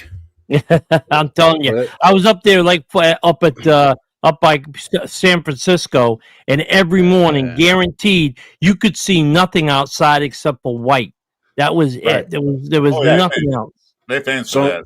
so They're me fans and me and Sacktown live about 70 miles apart from each other in the Central Yeah. Valley. And Yeah. it hasn't been as bad the last few years. But Yeah. I remember years ago when when I was in high school, we got Thule fog. The Thule fog came in November. We didn't see the sun till February. Yeah. Wow. Because it's just a bowl in the valley. You're just a bowl, and the only air we get is what will Right. come through the. Will come through the what do they call it? The The you know what Santa I'm Ana? talking. What No, was that no. year, Jason? What year was that? That's when I was in high school. So like what, the 80s, 90s?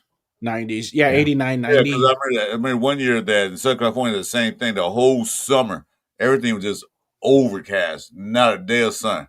They Yeah, had we had a a pride party we had they a- couldn't do because it was so much overcast. It was crazy. Delta breeze. There you go, Jack. Yeah. Thank you. So I mean, that's You guys something know else Alaska is together. dark for 6 months and light for 6 months. Because Huh? the Raiders are so bad, we're sitting over here talking about fucking fog. Yeah, might as well. This is therapy, man. This is therapy. So we try Hey. to relieve Do ourselves. we really want to talk about the football Well, the team Raiders right now have fogged after up our this bullshit? brains to be Hey, fair. Guerrero, don't be knocking us because we're talking about fog here, man. It's just clouds on the ground. Come on now. We're talking about geographical locations right now. Yeah, so. that's right. Yeah. We got The fog. Raiders have fogged up our water. brains, so we have the right to talk about this. Yeah, Exactly. I gotta tell But you do you something. guys know Alaska stays dark for 6 straight months and then stays light Yeah. for 6 straight months? Yeah. Yeah, it's like that. It's like Really? that. I hadn't heard that. That's It's why like that in vampires Scandinavia move up country. there during that era, that time Like frame. that. It's like that in northern Norway. The same way. 6 Yeah, months. you gotta watch out for the polar bears. Don't they have that Aurora Borealis up there too? Yes. Yeah, you can see They got the Borealis up there. You can see that over in like Sweden, Finland, stuff like Yeah. that. You can There's see it no over reason there not to too. You can see it. I was just joking. You're talking like No, the I mean Northern it's Lights, pretty. right? It's pretty light. It's the Northern Lights. It's beautiful. It's Wait a beautiful. minute. when I- There's no polar bears in Alaska. Hey, so I got They're in the Yes, southern. there is. Oh, Hey, I got- hold on here. I know they were up at Fort Richardson. They used to report them up there. Really? Yeah. The Migrated? Bro, there's Hey, polar years bears ago- all over 3 years Alaska. ago, the Northern Lights, we could see them here, and they were actually, if you looked at it through your camera, Right. the sky was red. I mean, it Really? was, and this was at night, and Yeah. it was there's no sun out or nothing, and the sky was a pinkish red. It was weird. Okay. I got pictures of it. It was insane how I thought that it could have been the alcohol content, Jeff. I thought that's the alcohol content you were looking at. No, I wasn't drinking then. Hey, Yeah, Jeff, they pull up Jacob's comment right quick because he has a good one. I don't know if it's scrolled up. You're gonna yet. mouse. You can do it. Jacob Hume. What's up, Jacob? I'm going out for a cigarette, so I'll be right back. Okay, I'll pull it up now. That's what I said. You can do it. You got a mouse. any thoughts today on firing? Yeah. I Tom, actually know what Steve causes the Aurora Borealis or the Northern Lights. I know what that is. What causes that? yeah, it's unless your field been hit by the ray, the something.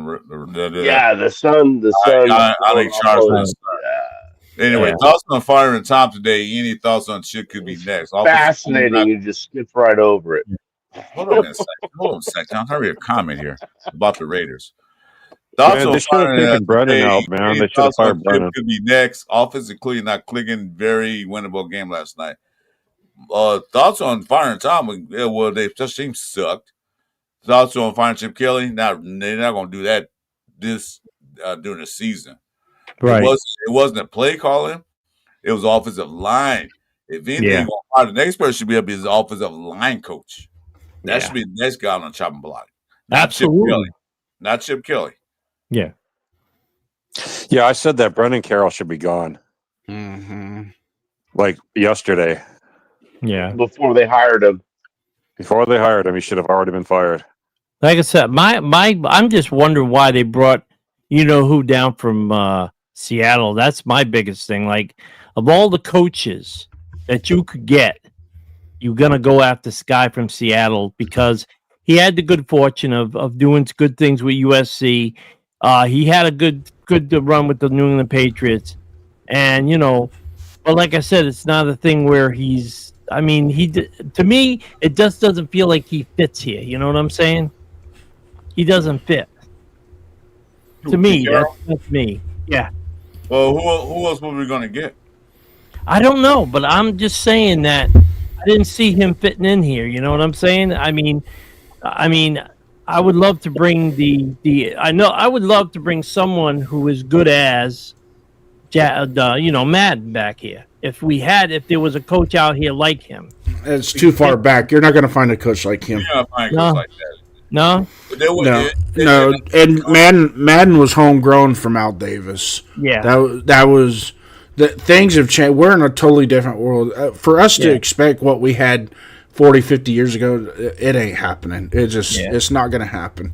Yeah. We just got to be smart and diligent. I like the Pete Carroll hire. I still stand by it. I mean, obviously, 90% of us did like it. Now there's like a bunch of guys, content creators alike and whatnot, out there on the internet, talking bad about it. And it's like, dude, just 6 months you were saying this is a great hire. We got adults in the room now and all this and that.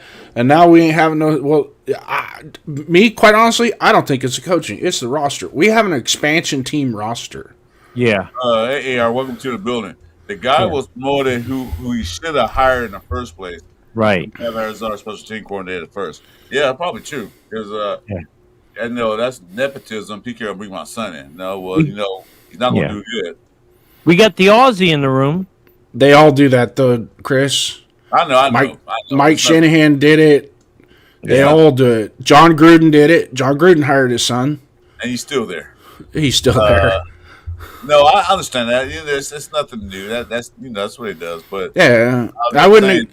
He's not going to fire him right now, right away, unless the ownership put pressure on him. So you know what, gotta get rid of this guy. But like I said, it might not necessarily be his fault. It could be the players we have there.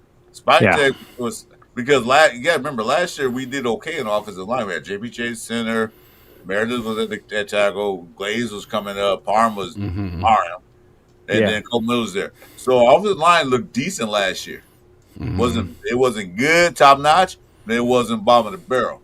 Yeah. So Spike said, okay, we got this guy, so we need to address that now. Now it's like, oh my shit, oh my God, we got to do something. They got to do something now. Yeah. Well, like I said, was my question. I didn't know who was out there, and my question was, like I said, it was based on what I saw as a fit for a Raider. I mean, like I said, I've seen the guy on the East Coast. I've seen the guy up in Seattle, but I never thought as him as a Raider that would take a Raider position. Like I said, I just didn't see it. But you ask yourself one question: what coach actually want to come here? Yeah, true. That's another one. That's a big difference right there. Yeah, we treated coach in the past. We fire a McDummy on Halloween night. Then we elevated. Which one did? Then we thought we fired him.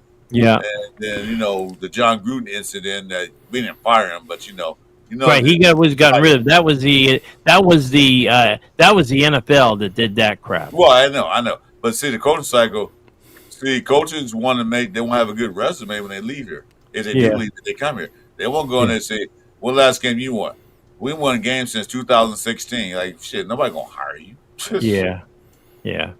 Like I said, so would you all agree that we need to stop being in an expansion mode? We need to get back to a basically a steady roster and a steady employees. Where Florida, we got going on. If we do fire Pete, I'm pretty sure Jonathan Gannon's going to be available, and I wouldn't mind him coming over. Who? Jonathan Gannon. Let's peek at this for just a second. What Florida is talking about. Yeah. Okay. With Pete Carroll, the idea of hiring him 3 years with the fourth year option. Yeah. The idea behind that was for him to come in and build a championship caliber team. Okay. And then make that roster turnkey. So the next coach, I don't care who we hire as the next coach. You can say we want Gannon. I'll be quite honest with you. I think that Mike Shanahan from Indiana University would make a great coach, but I don't think he wants to leave college. I think he wants to stay at Indiana with what's his name? The head coach. But that guy is an offense. He's an offensive guru. He's an offensive genius. You know, but me personally, I just want a coach that can take the reins from Pete Carroll and expand on it and run with it. That's why Jim Harbaugh went to the Chargers. That roster was turnkey. All he had to, that roster was turnkey. So all he had to do was walk in the building and put his little touches on it, and boom, he's off and running. Andy Reid kind of in the same way when he went to Kansas City. That roster was already turnkey. Yeah, and that's why Ben Johnson didn't want to come here because we had no quarterback in place. Right. Yeah. That's a huge turnoff, and especially if you can't get if you're picking 6th or 7th or whatever, and you're not going to be able to get that quarterback that new coach wants, then they're not going to come here. But they didn't even have a quarterback in place when they were trying to get him back. So all I can hope is that plan comes to fruition because we really need it. I mean, we haven't been to Super Bowl since 1996. And we need to get back there. And we were in the Super Bowl in 2002. Oh, I'm sorry. Well, like I said, but 2002. That wasn't the Tampa Bay, right? 96 was Tampa Bay. We were 2002. 2000 Tampa Bay. So AR said Darius Swinton took over duties last year for one game. In that game, we had no missed kicks, had successful fake punts, good coverage, and good return in that game.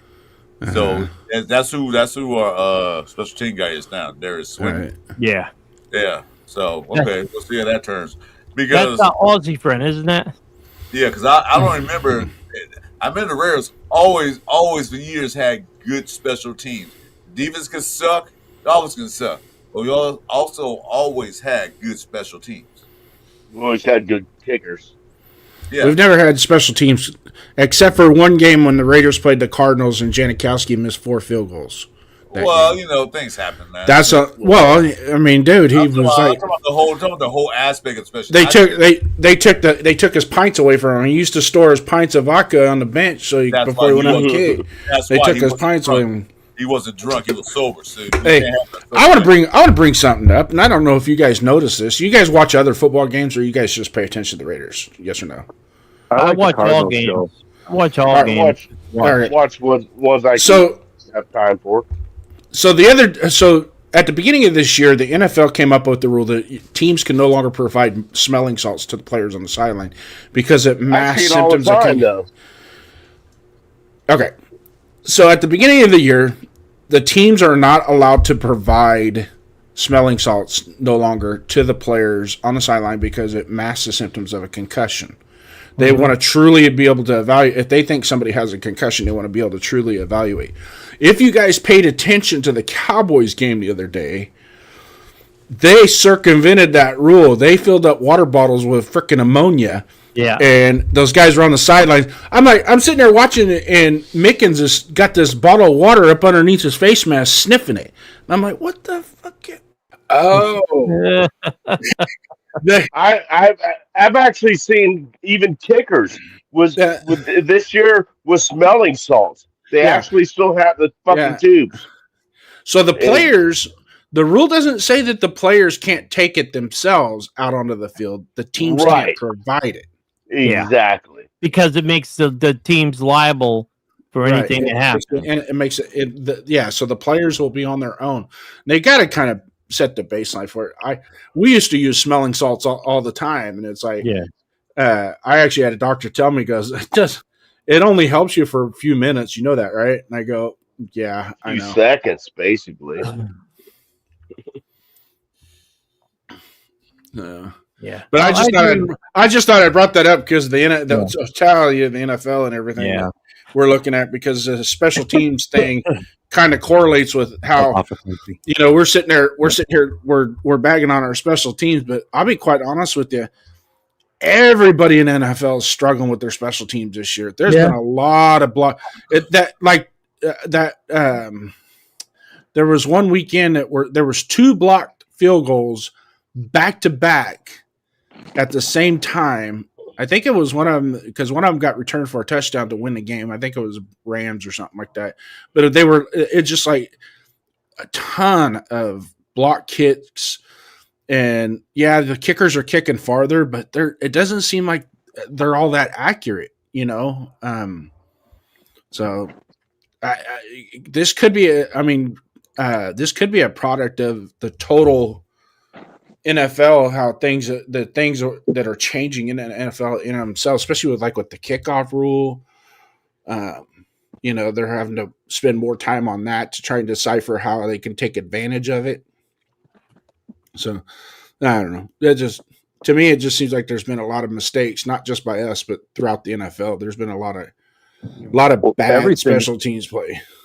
Yeah. Everything in the NFL has regressed, Jason. Look at the quarterback play. I mean, we came from this period between 2005 and I would say 2019, when pretty much every starting quarterback on any team could be a Pro Bowler on any given year. Like pretty much every quarterback was good, and we've regressed far from that point. Yeah. Well, you got to remember back in those days, they were doing more running. They were passing. The league developed into a passing team, so the efficiency and their productivity is going to go down because of the fact of that. Because the running game was dying out. Starts in high school. The running backs were not getting the ball as much because it was a passing league. So starts in high school. That's where it all started, was back in the early 2000s. These high schools started running these spread formations from the shotgun and just throwing it all over the yard. Yeah, but I was saying though, it passed the league, so the quarterback did more passing. When you back in those days, they didn't see a quarterback having 40 attempts. Very rarely you see a quarterback having 40 attempts a game. Rarely. Now they averaging 30 attempts a game because now it's a passing league. It's starting to go back to the running league now because of Saquon Barkley, what he did last year. But before that, it was strictly passing. It's the flavor of the month, yeah. It's just I want to bring something up real quick. I know it's not Raiders related, but I think it's kind of not important, but it was a serious injury. Everybody saw the Jaden Daniels injury from last week, right? Yeah. They're now saying that he's not going to require surgery. They're going to evaluate it during the Week 12 bye, but it looks like he could come back at some point this season. You got to be fucking kidding me. I thought for sure that there was going to be all kinds of ligament damage in there, and it was just going to be fucking nasty. That was the best thing I've seen in a while. Yeah, Khalil Mack's back to playing. You saw his injury when we played him. Yeah, that was pretty gruesome. But also, you got to take into consideration too, if they can get to his elbow, get his left elbow healed to a certain point. It's his left elbow. It's not his throwing. Yeah, that's a good thing. So, I mean, if they come to me and said, "Hey, there's one body part on your whole body that we have to break.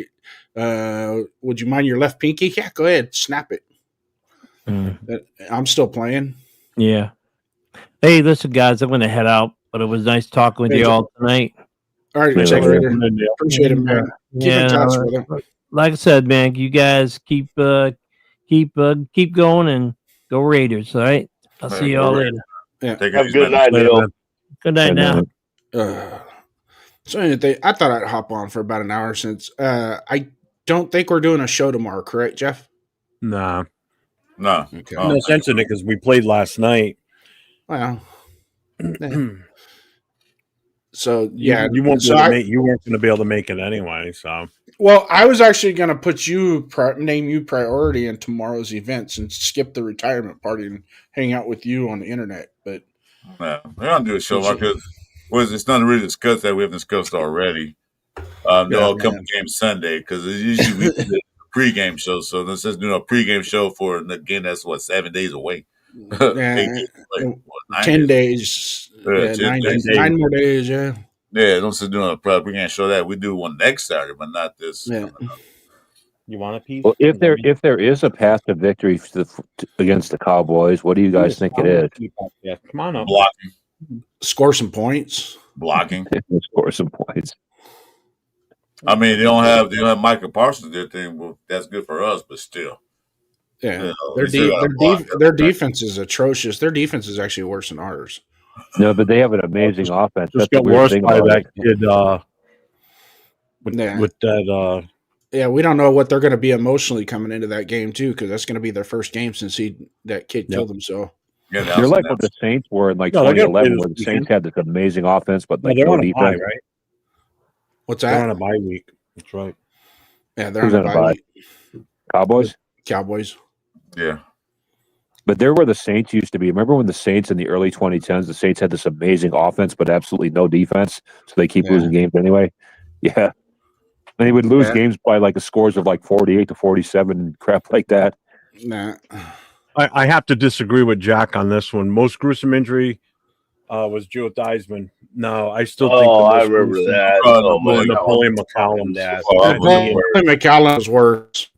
That knee injury. Alex was Smith is brutal up there. to watch. Oh, Don't get me wrong. I didn't. Theismann was nasty. That was a nasty that was injury. ugly. But Napoleon McCallum, that he could never play again after that. That knee.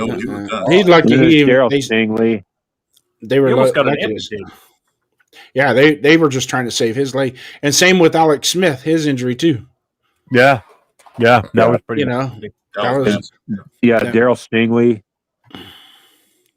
When Tatum hit Stingley, that was pretty like rough. That was a fluke. I mean, it was. I mean, ultimately, yeah, the outcome was definitely right. But I mean, it was. But as far as like when you see a bone break or something get damaged, like the Theismann injury, the Napoleon McCallum, some of these other injuries that you've seen through the years, even the Scatterbo a couple weeks ago. If you watched it, you saw it. It was like, that was kind of not good. Yeah, and Jaden Daniels last week, that was nasty. That arm, watching that arm go. Yeah, and even the Aaron Rodgers injury from like 2 years ago with the Jets, when you saw his ankle flip back like that was crazy. Oh, you knew that right away. I remember that with Dan Marino. Anytime your body part's been the wrong way, then you know it's bad. You're not supposed to go there. And Jaden's elbow bent in so far, I was like, holy cow, is he ever even going to have use of that arm again? That's what's nice. It was the same way. He put his arm out for a tackle, and his arm bent backwards. Yeah, it went 45 degrees the wrong direction. Dan Marino just dropping back to throw a pass and non-football, non-contact injury, and you could see if you watch the video, you can see his Achilles pop. Achilles. You can just see the leg just go. It's like you could tell it snapped. Yeah. Like see it running up his calf. So I feel like we will score some points against the Cowboys just because their defense is so atrocious. Mm-hmm. We might finally get to that 30 points Jeff has been clamoring for. But we got 29 against Jacksonville. But the problem is they're going to put up like 45 on us. Yeah. The Cowboys' offense their passing game is good. Yeah, we could probably contain their run, but their passing game is going to tear us up. Yeah. Well, think about it. They got CeeDee Lamb, they've got Pickens, they've got Ferguson. I mean, those three guys right there. That's it. They got their own set of triplets on the receiving side. Normally a triplet is a tight end, a running back, and a wide receiver. Or a quarterback and his receiver and a running back. Yeah, they got just in their receivers, and then you add their running back into it. Yeah, and I mean the Cards did well against the Dallas passing game, but the Cards have some talent in secondary. Mm-hmm. Well, I think they got a little shot in the arm with Jacoby Brissett back there instead of Kyler Murray. Yeah, but I'm talking about the Cards defense. Yeah. But yeah, Jacoby Brissett, it's going to be interesting to see how he plays going forward because he is a backup for a reason. So, hey, Hobo, are you an undercover Cardinals fan? I'm not undercover. I flat admit that the Cardinals are my second team. Always have. Oh yeah, they're like my NFC team. Okay. I don't have a second team for football. I don't. Well, I do, and guess what? It's the Cards. Now I'm more loyal to the Raiders. The Raiders play the Cards. Know. I'm with the Raiders, but if the Cards are playing someone else, I'm with the Cards usually. Okay. How do you think Tyree Wilson looked this past weekend? Did he look okay? He got some pretty good. He got some good pressures. Yeah, he got some good plays. Yeah, I think he was part of that. What caused that one interception too? Yeah. That pressure he put on. Actually, Jeff, there was one play he juked the guard. he used a basketball move and got past the guard. Oh yeah, It was pretty impressive. That was pretty impressive. I was like, oh, that guard standing there going, where did he go? He did He's in the backfield.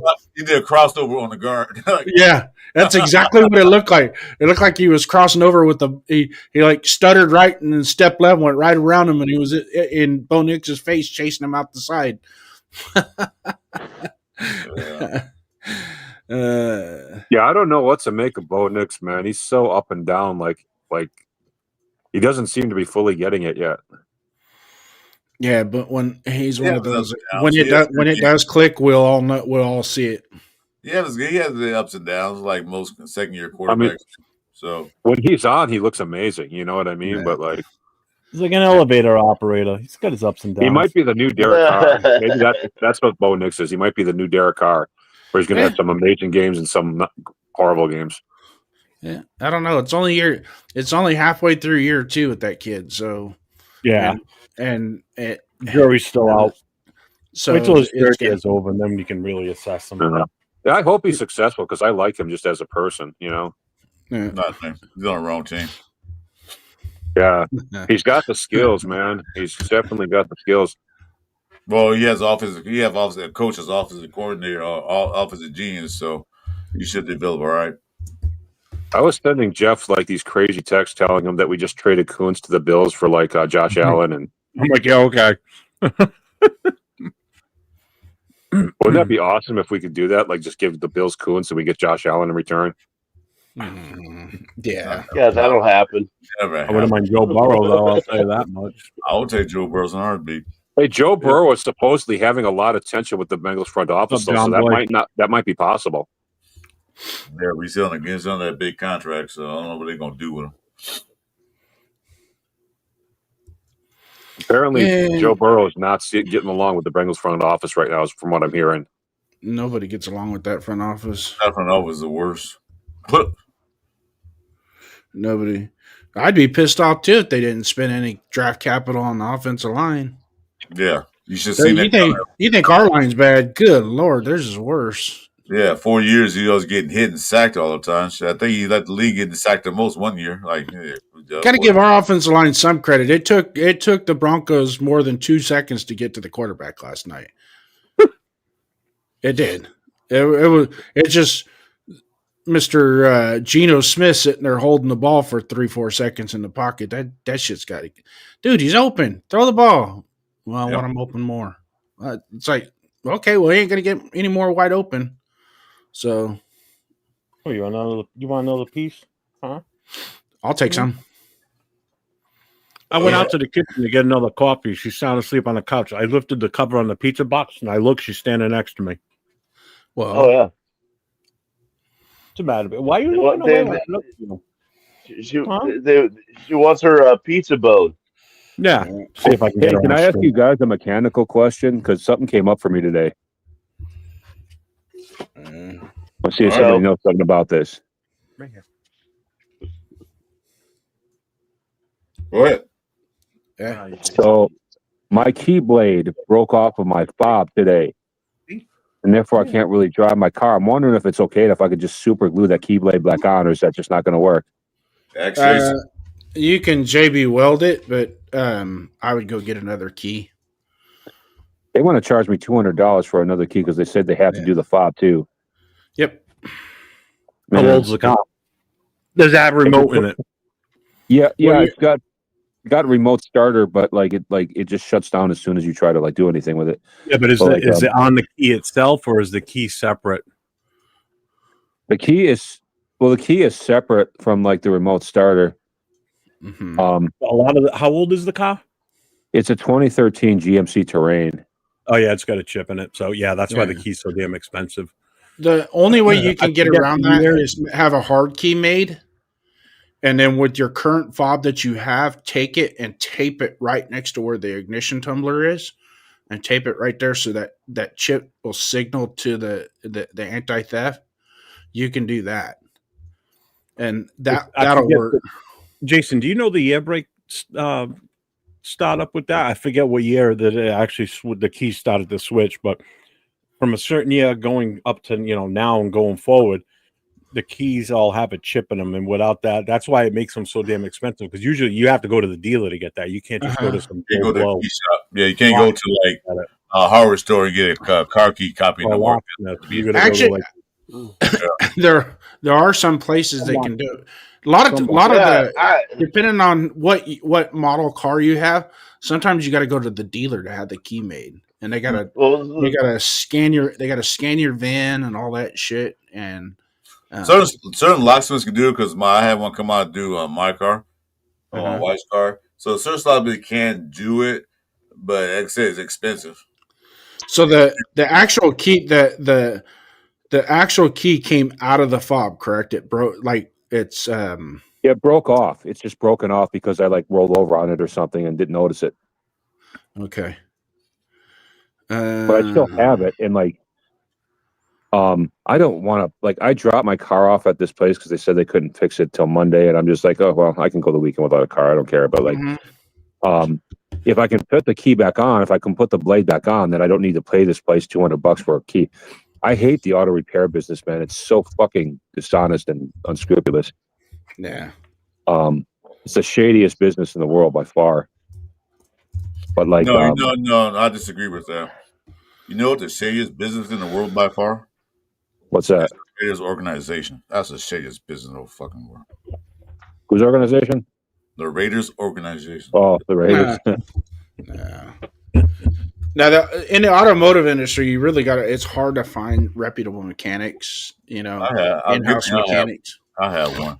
You know, so I'm fortunate.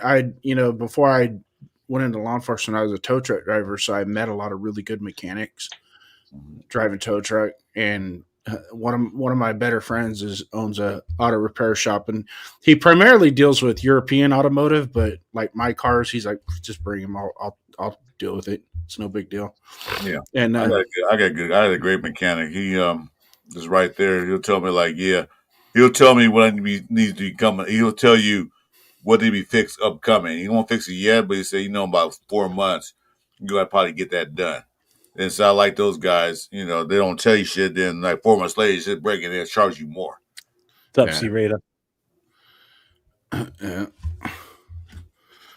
Now my mechanic usually I do a lot of this stuff myself, but there's some shit that I'm just like, you know what, I'm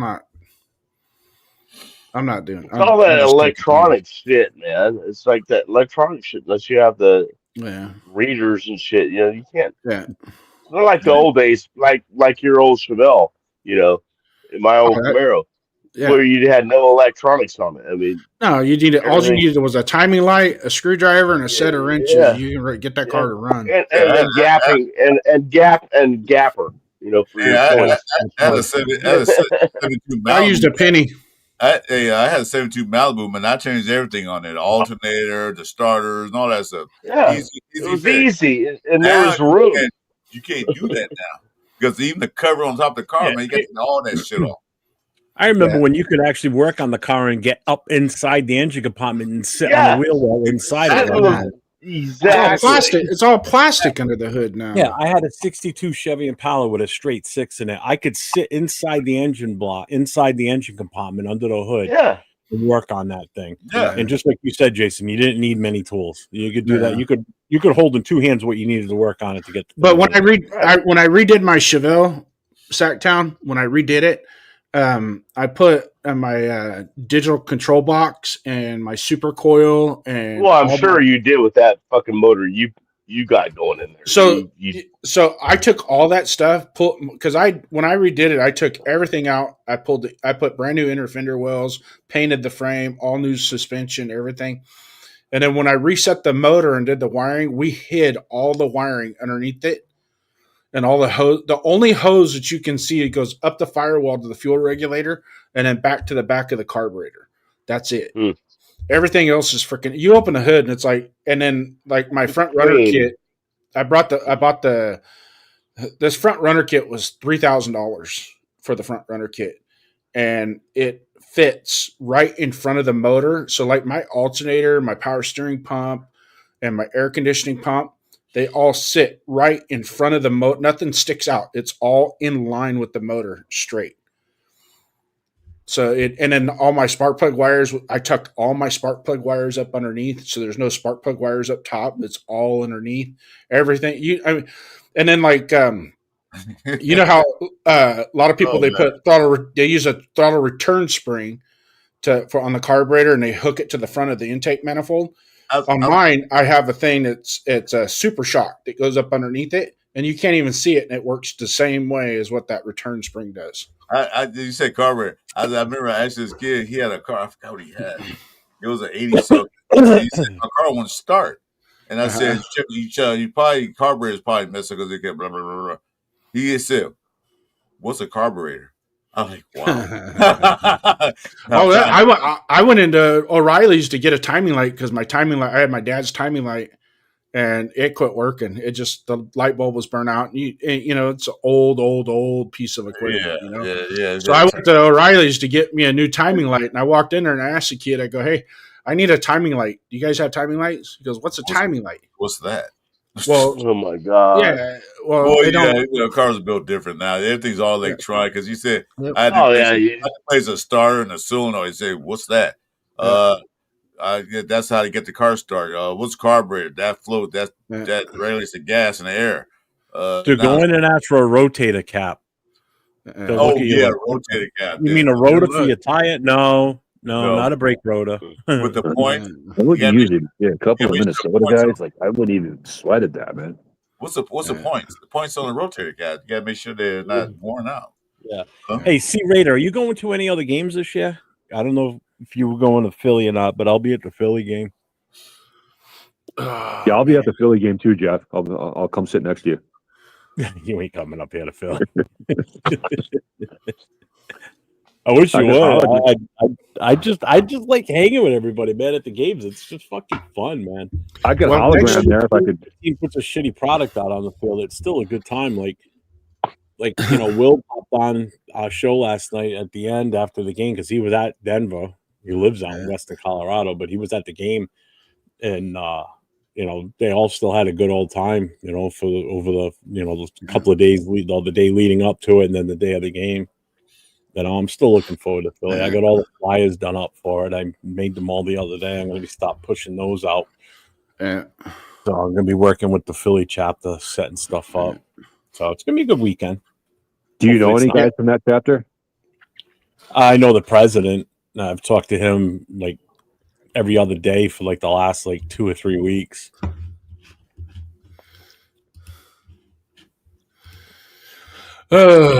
Nobody even has spare tires anymore. It's all that fucking fix a flat bullshit. Although my mother's got a brand new Kia and it's got a fucking spare tire in it. I actually had, believe it or not, when I bought my car, I still had the original bumper jack in the kit in the back of the car and the original spare tire from 1972. Obama's jack style ones? Yeah. I still got mine. I still got mine from my Camaro. Yeah. We used to have those on our squad truck. We used to have 2 of those big fucking farmer jacks. Like you could jack up a whole fucking tractor with those things, like a farm tractor. They were huge. We had a couple of those on there too in case we ever needed them. We had everything you could think of. What's up, Jay? Jay's in the house. What's up, Jay? What's up, brother? Hey, some good news just happened to me here, you guys. Found your hat? No, well, not that good, I guess, but no, Wee Raider, who's like a semi-big Raider creator, just commented on my new channel. Really? So yeah, he's the one that's with Baker Raiderette. Yeah. Yeah, they got like a little show together. Yeah, and they're like a couple in real life. So yeah, he just commented on one of my videos. What's that? Yeah, he's bald. I know who you're talking about. Funny story with him. My mother was at the nail salon the other day, and I guess his aunt was the lady that was taking care of my mom while she was there. And they got to talking about the Raiders somehow, and she's like, Really? "Oh yeah, that's my nephew." So he's got ties here to New England. Wow, is he from here? Is he from there? I don't know. That I don't know. He was here for the New England game. They didn't come to the tailgate. They actually, because you'll see the video from them from that weekend. They were sitting in their car during the tailgate. They didn't get out of the car until it was time to go into the game. I wonder if Baker Raiderette was the real Raiderette. Was What? Baker Raiderette a real Raiderette? Was she a Raiderette at one point? I don't know. I know she's a doctor. Who? No, she's like a Probably lawyer, not. a lawyer. She was a A law. doctor. What? I heard she was a doctor. Oh, you guys are Oh. talking about Raiderettes and Raiderettes this and Raider. Yeah. Jason, put your link in there. That But that's cool that he commented on my stuff. yeah, Dixon, go to Jason Down's channel. You'll see all the videos of his car. Pretty fucking badass looking. Oop. Oh, nice, Jay. He's got Wee Raider on tomorrow. Yeah, he's the one that just commented on my stuff. Just Raiders, baby. So, Oh, Jay, yeah. yeah, we Raider. He's the one that just commented on my stuff. So yeah, so tell him I said what's up or hi or whatever in case I don't get to see him. Yeah, there you go. I'm sure Dixon's already been set up to your channel, but No, he don't like me. what? Nah, he don't like me. So who do you guys think is going to the Super Bowl this year, man? Not me. I can't afford it. Yeah. I think Lions and probably like I think Lions for sure. Colts. Lions and Colts is a good guess. Not the Colts. Why not? I just don't think. Better yet, who in place of them? The Jets. They're gonna have a turnaround. They're gonna light it up now that they let half their players go to other teams. To be quite honest with you, on the AFC side, I think all the stars align for the Bills. Yeah, it probably will be Lions Bills. They're gonna have to do it as a wild card if they don't beat the Patriots second time. Huh? They're gonna have to go in as a wild card. Yeah. They better get it in the gear because if New England keeps winning, they're gonna be a game up on them. Yeah. Because right now New England's in first in that division. Yeah. Are they really? Yeah. Yeah. They've been on a tear since they played. They lost 2 games and then boom, they've just been. Yeah, Vrabel has really turned them around, brother. Yeah, he did. Well, a lot of that's also, I hate to say it, Josh McDaniel McDaniel. changing that offense. Well, he's decent as an OC. He just doesn't know how to head coach. Yes, exactly. He He's cannot like the lead Dennis Allen of he offense. can lead an offense. So right now the Patriots are 7-2. So Denver right now would be the number 1 seed if the season would end. They're 8-2. But again, Colts haven't played yet, so the Colts could be 8-2.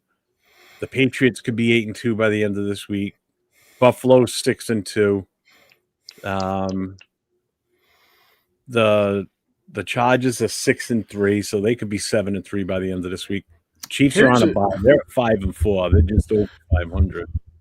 Here's a They're team only that I 3 think games behind Denver right now.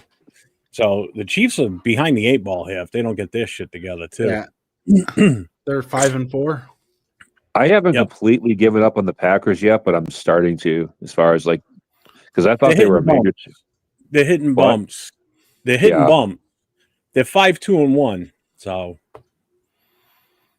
right now, I wouldn't count out Philadelphia in NFC.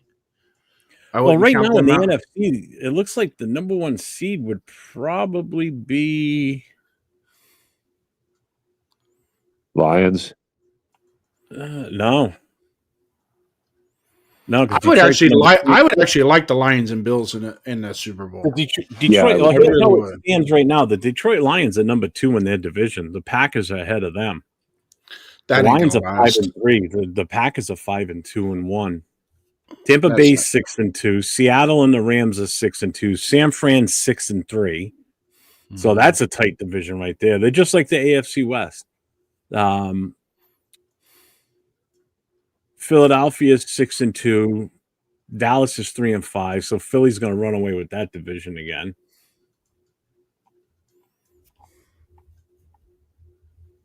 So if we do playoff picture right now, so I'm clicking on it. Let's see. So if the playoffs were to start this right now, the first round bye in the AFC goes to Denver. The Colts are the number 2 seed. The Patriots are number 3. Steelers are number 4. Bills are number 5, Chargers are 6, Jaguars are 7.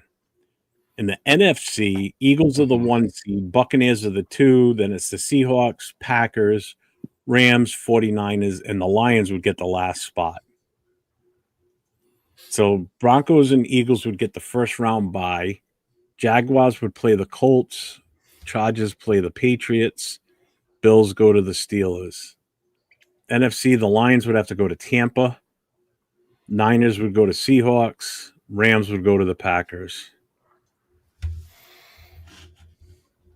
We're number 13 in our division, in our conference right now. So there's still hope. Yeah. Oh, yeah, definitely. 13 out of 16. That's pretty good. Yeah. There's still hope. I'm surprised you're that high.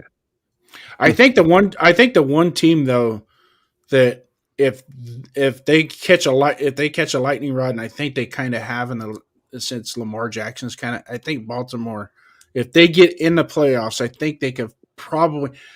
I think they would do better as a wild card than they would as a number 1 or number 2 seed in the playoffs because right now Baltimore's number 10. Yeah, they're starting to figure out their defense a little bit too. Yeah, their defense is starting to come alive a little bit. Once that starts to iron itself out, then I think they're going to be just fine. Yeah, they're 3-5. So Jacksonville's the number 7 seed. Kansas City is the 8th. Then it's Houston. Then it's Baltimore.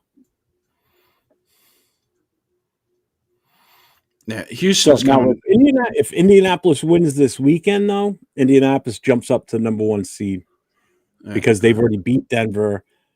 And just their conference record alone, they're 6-1 right now in their conference. The Denver Broncos are 5-2. How is Houston even in this? Aren't they like 1-7 like us? They're 3-5. Oh, they're doing better than I thought they were. Yeah. They were. I think they were 2-2 the first 4 weeks, and then they lost 3 in the last 4 weeks. Is CJ Stroud starting to get better again? Not really. Not really. It's Houston's defense that keeps them in it. Yeah, their defense is what they're going to have to ride that defense if they want to do anything. I paid them almost no attention. Tennessee's 1-8. Jets are 1-6. Miami's 2-7, and then we're 2-7. Cleveland's 2-6. Cincinnati's 3-6. Baltimore's 3-5. So we're basically fighting for the first pick of the draft, then basically, right? We're fighting for 3, 4, or 5. We're not going to get one. Yeah. The Jets have already sold off everything. They're in full tank mode. Yeah, they're in total give up mode for this year. They got a buttload of first round pick. They got 2 next year, 2 the following year. That's guard to the Colts. Well, Aaron Glenn deserves it, man. Aaron Glenn is a piece of garbage. On the NFC side, so the Eagles are the number 1 seed. They're 6-2. Tampa's 6-2. Seattle's 6-2. Green Bay's 5-2. Green Bay is playing Philly this weekend in Green Bay. So if Green Bay wins, they'll be 5-2. Philadelphia will be 6-3. And Green Bay would jump ahead of Philly, provided Tampa and Seattle both lose too. Yeah. So Green Bay could go from 4th to 1st. The Rams could also go from 5th and jump up. Yeah. Detroit's going to pretty much be where they are now, unless Chicago wins, because Chicago could jump over them. Because Detroit's the last in the Super Bowl. Detroit's the number 7, so they're the last seed. So the rest of the lineup goes Chicago, Carolina, Minnesota, Dallas, Arizona, Atlanta, Washington, New York Giants, and then the Saints. The Saints. NFC is a closer grouping of record versus the AFC. The NFC is 7-win category already. The NFC has overtaken the AFC. They're like the dominant conference now. I don't think so. I still think there's better quarterbacks than the AFC. But Tampa would not surprise me to get into the Super Bowl if Detroit didn't. I could see Tampa beating the Eagles and getting to the NFC Championship game. That is very possible. I'm thinking the same thing. Was it last year they almost did it, or was it who? Who was it that was close to beating Philly last year? Was it the Redskins? No, not the Redskins. Shit, who did they play in the NFC title game last year? They played the Redskins in the title game. Yeah, but wasn't that? No, it was the Rams. The Rams almost beat Philly in the. Yeah, the Rams were the ones that, and don't count them boys out because they're rocking and rolling too. Yeah, they are. They are. The only downside for the Rams, they're 0-1 in their division, and they're only 1-2 in the conference right now. Philly's 5-1 in the conference. Tampa's 4-2. Seattle's 3-2. Green Bay's 3-1-1. So the Rams are way behind in conference record and in the division. They're only 0-1, but they're playing San Fran this week, so it's a chance for them to get in the win column there. Yeah, I'll be a Rams fan this week. Well, in the wild card round of 2024, they're all playing each other this weekend. They're all playing each other too, which is weird. So Philly's playing Green Bay. The Rams are playing the 49ers. Detroit's playing the Redskins. So there's a lot of jumping around here they could do. This is not this weekend. Next weekend? Next weekend. This weekend. Yeah, these are this weekend's games. Alrighty, Jeff, Chris, Hobo, Sacktown. I'm gonna call it. Yeah, I'm actually gonna bow out too. Go hang out with the wife and. No, they can't make the Super Bowl. Absolutely not. Who cares? The Pats? No.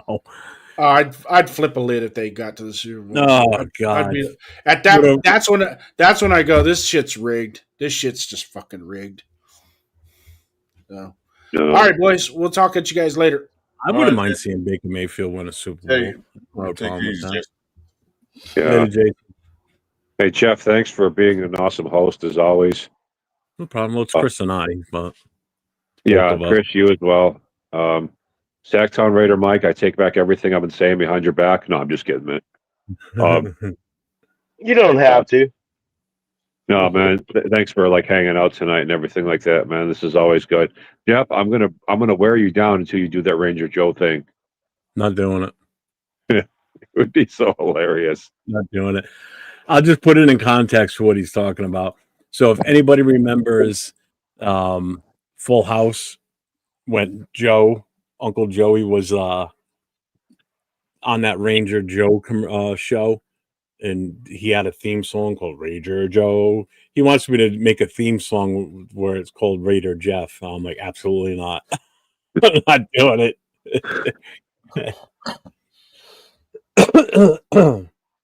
Or you could just go like the death metal route, Jeff. Like pick a Megadeth song and like.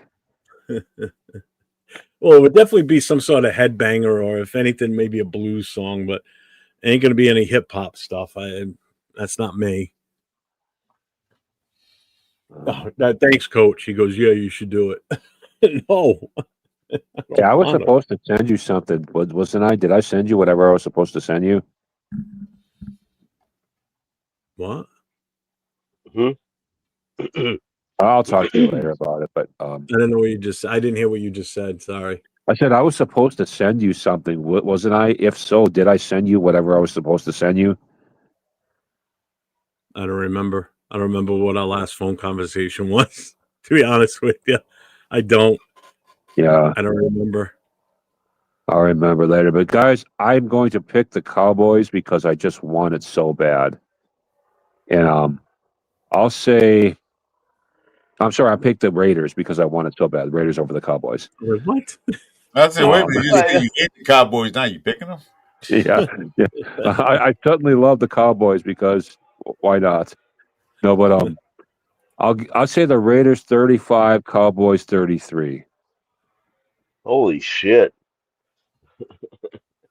Just because I want it, I'm going to pray. I'm going to meditate. I'm going to will it to happen. Will it into existence. Yes, I'm going to send energy to the universe, and it's going to hit Allegiant Stadium, and the Raiders are going to have an easy cruise there. Yeah. I'm going to talk to Buddhist monks, get them to pray. It's going to be a whole thing. So Ernie said Jag's spot is there for the taking for Baltimore and Kansas. Raiders, you fucked things up for a lot of people last week, but we'll move on because he's a Jags fan. Browns fan. He wanted us to beat the Jags so bad. One more team has to leave the AFC. Wonder who misses that list. Jay asked what time you're going to stay on. Well, seeing as though Jason left, everybody else left. I know Chris had already asked when we wanted to call it. We're 2.5 hours. I guess we can call it for the night. Chris, your belly rumbling? You hungry? I'm not hungry. I'm That's starving. out in California. I'm starving. Huh? Wait a minute. Last question, Jeff. Do you guys have like? I think it's only West Coast. Carl's Jr. or is it called Hardee's where you are? We have Hardee's over here. There's a Carl's Jr. not too far, but it's not like I would drive there to get it. It's way too far from me. It's like somewhere in Pennsylvania or something, or upstate New York, I think. I'm not sure. I know it's the same company, so I know California is ours, Carl's Jr., and then in other states it's Hardee's. They're the same people. You know what? Now you're going to make me want to look it up because I'm curious now. Let's see. Hardee's, best eaten in town, up and down, all around. I remember those. You have Carl's up where you are, right? Yeah, I know, but I lived in North Carolina for a while. I remember those. Yeah, those Hardee's. Yeah.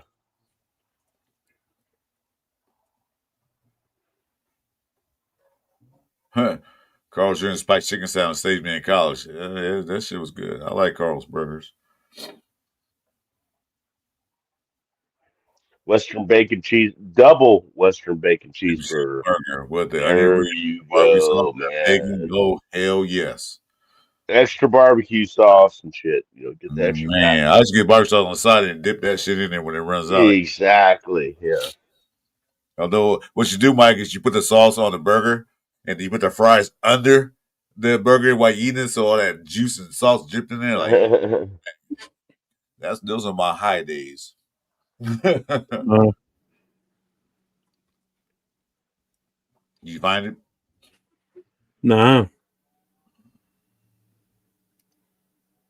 Plus, yeah, the Brandon. Checkers and Rallies, the same thing. They're the same company, just different names. I don't know if it's the same thing for we're in Southern California, but the Carl's Jr. that's by my house is just right down the street. I mean, I could almost walk there, and had a green burrito, like there is a merge. Yeah, so I love the green burrito. Yeah. Yeah, they had the Mexican food and Carl's Jr. You get either one. Yeah, there's one out here, just not close to me, but there's one in Lancaster where I was from, where you can go get a burger, then get a little burrito for later on. Yeah. Get some burritos. It looks like none of them are on. Get some French fries. Looks like none of them are on my side of the Mississippi. What, Hardee's? No, Carl's Jr. I don't think there is. I think mostly it's in California or like Nevada. Oh, they're in Texas. They're in Oklahoma. They're like I said, they're not on the east side of the Mississippi. So it's west of the Mississippi. Oh, west side. They're in Dallas. I see them in Oklahoma, Nebraska. Okay. Yeah, they're none around here. All right. So that answers that. I know there's Hardee's around here, I believe. I could be wrong. Now I got to look that up. God damn it. Oh, it's the same stupid logo, too. It's got the star on it. Star. Yeah. Yeah. Another thing I got near me is it's a combination of KSC and A&W root beer. Oh, we don't have those no more down here. We had them down A&W's, yeah. It's like A&W, the A&W burger. Yeah. Yeah, get the daddy burger. Yeah. Yeah, there's no Hardee's around me either. Damn, I thought they were. Del Taco. You have a Del Taco out there? Oh, hell yeah. Del Tacos, yeah. We got Del Tacos around here. Oh, okay. Yo quiero Taco Bell. Man, I went to Taco Bell, got 2 plain ass tacos and just a bean burrito $9. I'm like, Yeah, are you're you right, fucking Coop. kidding me? Sacktown, you know what? People have upset stomach that they Bismol or like Jeff said last week, milk and magnesium, so people know what that is. But when Yeah, my stomach hurts, you know what I do? I go to Taco Bell, get a bean burrito. yeah, And that would flush me right out. Say, yeah, I feel better now. yeah. It's like $9. I mean, shit. Do you ever Never have a want to. Bob? Do you guys ever have Bob's Big Boy around you out Fuck there? yeah. Bob's Big Boy is Not from me. Not That's me. Down. That's an L.A. area. They got Bob's those. Big Boy originated in Norwalk, so yeah, Bob's Big Boy. yeah, we had those around here too. Shit, I Uh, remember when Pet Boys wasn't even a thing around here. First time I ever saw a Pet Boys was back in the '80s when I was out in San Diego area, El Cajon in La shit. Yeah, Jolla. we had Pet And, Boys. We had Pet yeah, Boys we went, either. and that's where I first saw it. The commercials were on TV all the time. Manny Manny Mo Mo and and Jack.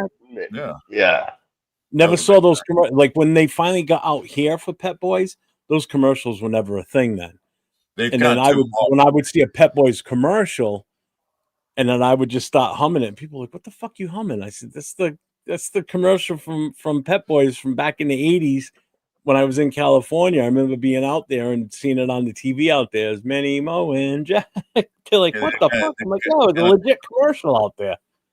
It's they stuck in figured my that out. head. What do you want me to do? They figured it Yeah, out. So, it's it's one of those goddamn jingles that gets stuck in your head, yep, Yeah, and one of you those don't forget it. earworms. It's It an was earworm. almost 50 years ago. It's like, what the fuck, you know? yep. What is it? What's the supermarket out there? Rockin' Ralph's or something like that? What's the market in Cali? They got a few. I Is think that what it's north called? is Something?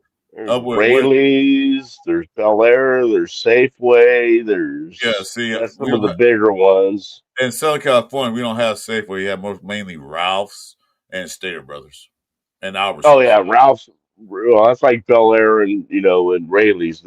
That's another. It's It's the same Albertsons company, but it's just yeah, Cool because cat. Albertsons. Yeah, Safeway, Bonds and Safeway kind of merged, and they took out Safeways, and Bonds are starting to disappear too now.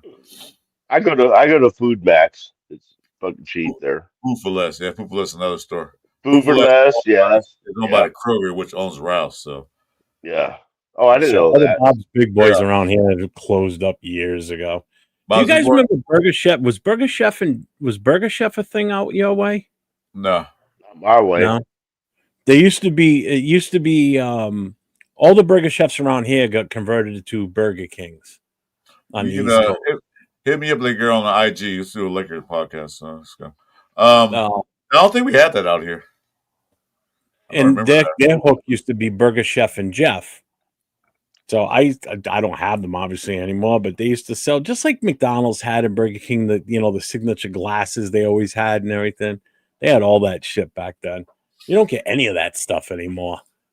That's why like some Was of these people that hold on to all that stuff, man, that's like a collector's item because you just don't see that shit. Yeah, I you got I got really cool got Raider.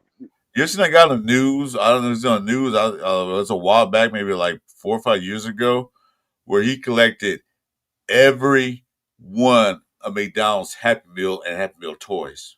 Every one of them. You know how much that shit's probably worth now? Oh, I'm sure. Man, like, dude, collect every Happy Meal toy. Yeah, we got. I remember Shell. I don't know if they had them down in L.A. too. I'm sure they did. But Shell gas station that they had those little like round glasses. I got some inside, and they sold if you got a tank of gas, you get free glass. Yeah, my mom and It dad. was a Raider glass. Yeah, my dad used to get those all the time. It was the Rams glass at that time. But yeah. Ooh, Yeah, yeah. 10 gallons, 10 gallons, you get a free Shell glass. Has a Shell logo on the back. And Do you then a guys little, still have A&W root beer stands around you? I That's what don't. I'm saying. Yeah, yeah. They're teamed up with KFC out here a lot. I Yeah, We don't They're have not a that. standalone still. We still got one here in Rhode Island. It's not I'm sure actually they that popular. do, but the only two I know of, they're teamed up with KFC. It's the same. Yeah. You go in the Yeah. same This place. one over here has been around for fucking years. Oh my god. Oh, we used Yeah, to go there all the time. The A&W root beer place, and then Yep. because it's right by Sacrament or Citrus Heights Drive-In, and we go there and get a burger and shit, and then go to the drive-ins. When I was a kid, Hey, No, and that it, was man, you ain't wrong. Shit, I'm trying to save money. Shit, Gucci Outlet is cheaper than a lot of other oh stores. grocery Yeah, outlet, drive. yeah. I love it. yeah. We still have a drive-in up here, man. Yeah, we do They- too. Well, you know what it is? It's like Sonic tries doing that, like bringing back that, and it's just not the same, man. The 50 Like, I'm style sorry, but drive those up. old drive-ins like that, look at you, you copying me. Yeah, It's you like, got me. It's like yawning, man. Your back started itching, mine started itching. um, it's like the old people that never got a chance to experience a true old school drive-in diner don't know what it was like. Like, I'm sorry, but some of those places, man, they're some of the best burgers you'll ever have. And You know, those are the Dude, best those thing. Those are the they best give me a thing. actually. good old greasy They were the spoon best over thing. any. You go hang out there with other guys in their car, just chill out, eat your burger, and chill with everybody else. Well, That's what the fun part was. No, that's the thing too. When I was a kid at A&W, at the A&W place, the waitresses would come out on roller skates, yeah, Yeah. Mhm. and you then know, they put the not tray on your car, and then after we got done eating, we'd steal a couple of those A&W mugs. You remember those? Those oh yeah, mugs. those mugs were huge too. You could knock somebody the fuck I out got with those I things. Yeah, got three yeah. of them. And then we go to Citrus Heights Drive-In movie theater, Yeah, and, I'll and tell you and you what. can see for $2 a carload, you can see like two movies.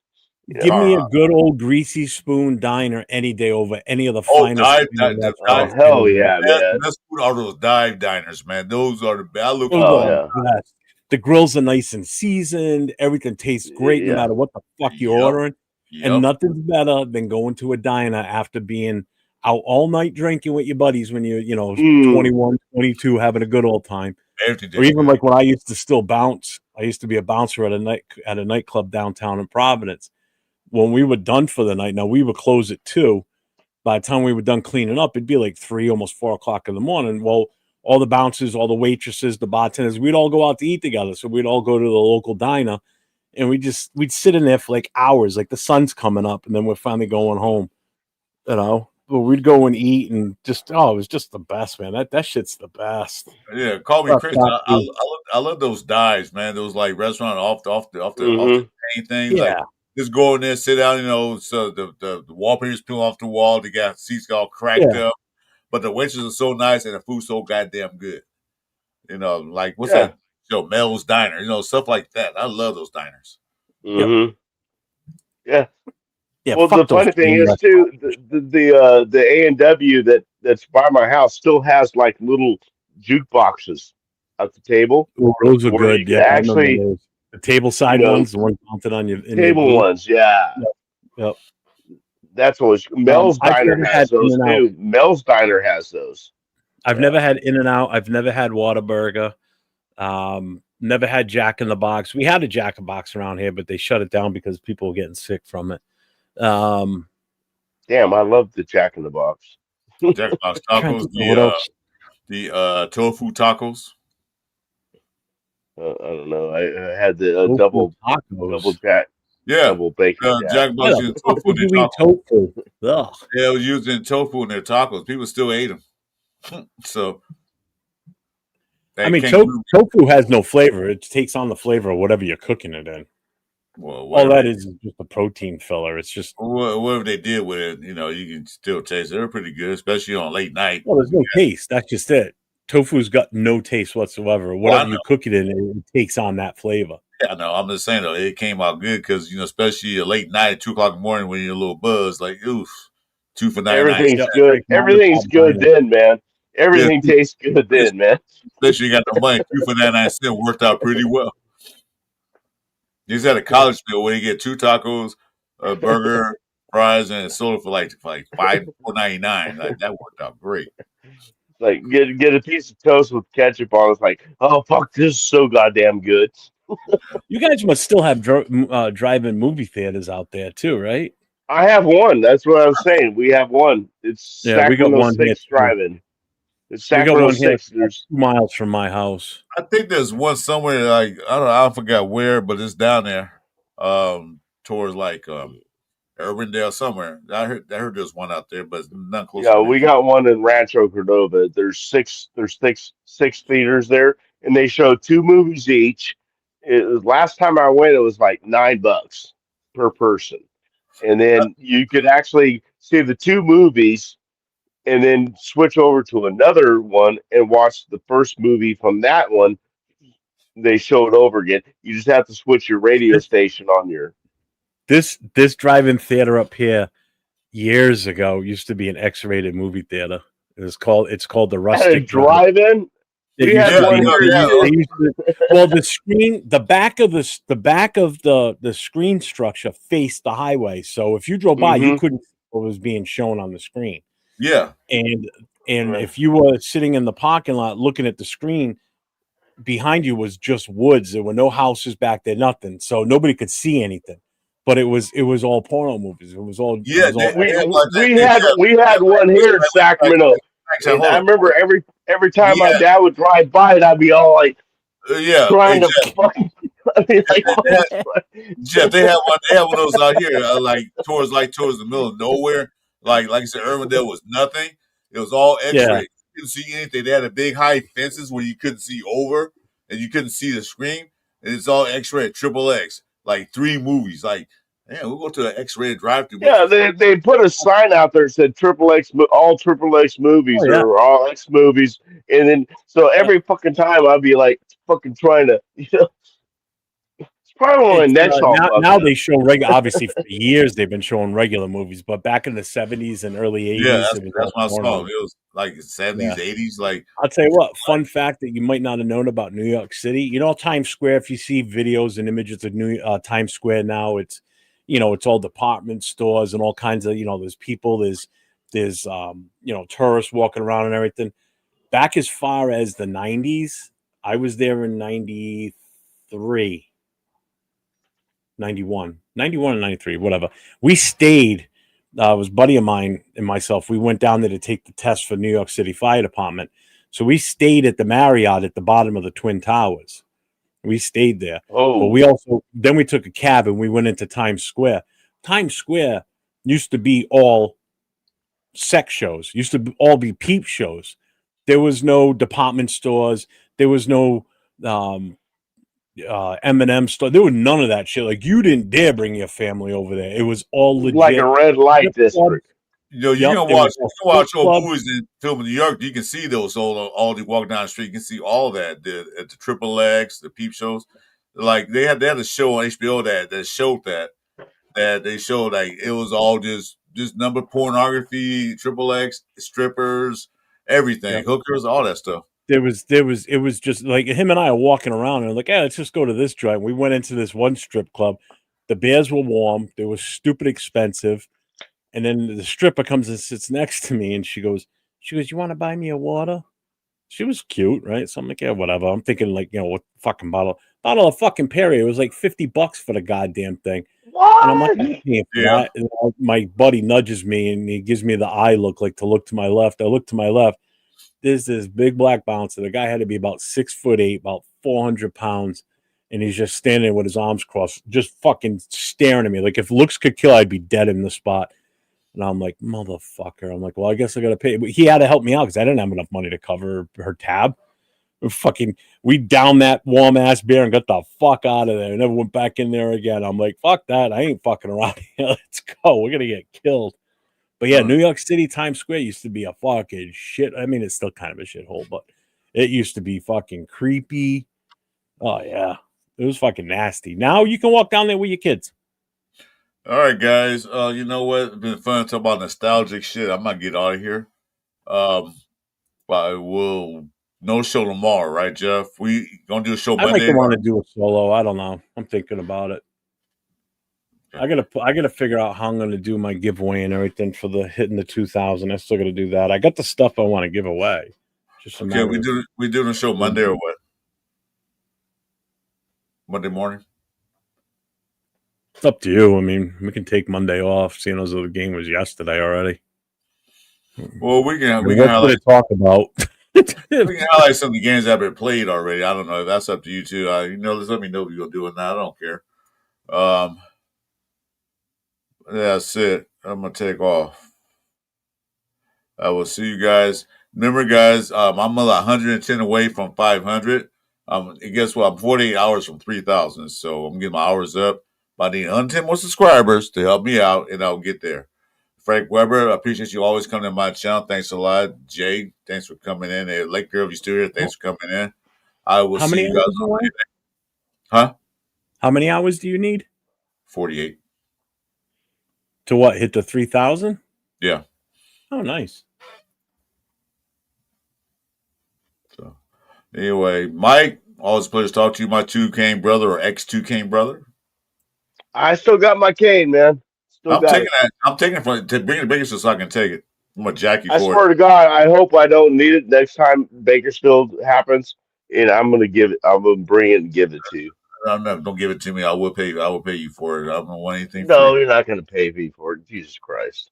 Well, I'll pay you. I'll buy you a beer. You buy me a beer. There you All go. right, there you go. Got a deal. All right, guys. Good night, guys. Later, Good night. Chris. Let me see. Yeah, that might be like one show for Chris in order to pull that off. It would be close. I'm still trying to learn, how those watch time hours work. I mean, What it does I'm is it. assuming it's for every person that's on your channel. For Mhm. say you got 30 people on your channel for 1 hour, so you get 30 hours. Is that how? It basically every person that joins and watches your show, whatever length of time they watch for, gets added to your total. So I may have 30 people come in at the beginning, but if only 2 stay for 10 minutes, that's 10 minutes plus 10 minutes. And I get whatever everybody else came in for. So if one person stays for 20 So seconds, that's 20 okay. seconds towards it. So it's based on each individual viewer that comes in to see the Hmm. channel. So Okay. now, but that same thing is also if, like, say you're watching my show for 15 minutes, then you leave the channel completely and come back in, I still get whatever, when you come back in again, it starts adding up again. So you Okay. can bop in and out and you'll still accumulate, those minutes from no matter who it is. And it's just Well, accumulates over time, you know. that's cool. That's kind of what I do when I'm not on a show. Is if I'm in a chat where multiple people are streaming, I'll Mhm. spend some time. I try to spend some time on each channel, and Yeah, and that's usually, that's obviously a good thing to do too. Like on Wednesday nights when I do the rate of connection, I have my channel up, I have Nate's, I have Jay's, and I have Leo's up. So I've got all 3 of their channels up, meaning I'm in there giving them each a thumbs up, and I give them hmm the watch time too. So the length of our show, if it's an hour and a half or 2 hours, they're getting that full 2 hour from me because I'm connected into their show, you know. okay, but So, the and the one people the in the one thing to chat notice, are yeah, there's 2 shows I do that I see the average watch time is fairly high. Now, fairly high is like an average of like 14 to like anything above that, 14 minutes, which means I have, out of, say we get 100 viewers and my average watch time is 14 minutes. That means people are staying for a good chunk of time on that channel watching the show. And my 2 gotcha. shows that have the highest are the Rate of Connection and the Most Notorious, because they're especially the Most Notorious one, because it covers a certain subject. It covers the black hole chapters, the presidents. So Right, anybody with that's interested Will with the and black hole that James wants and all that them. wants to Yeah, watch it and keep up on what's going on with the black hole, they stay in that channel for a longer time. Shows like this one, sometimes it's like 5 minutes, sometimes it's like 2 minutes. But because of in the vertical view like this, it hits that short feed where, so it goes out to more mobile phone devices.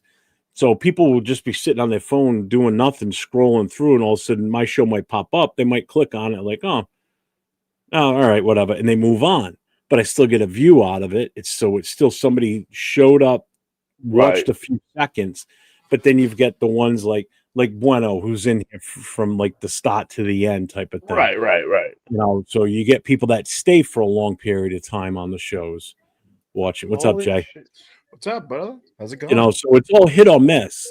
You know, on the full horizontal screen, like I do on Tuesday nights and Wednesday nights, the number of viewers go down because it doesn't feed out to people the same way on YouTube as it does in this vertical mode.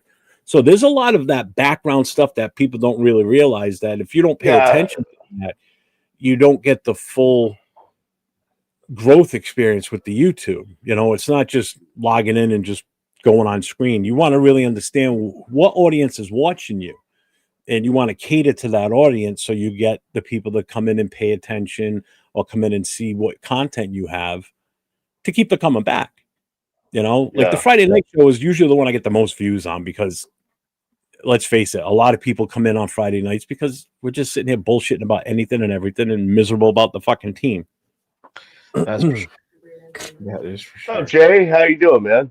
Good, brother. How are you? I'm all right. There you go. There you go.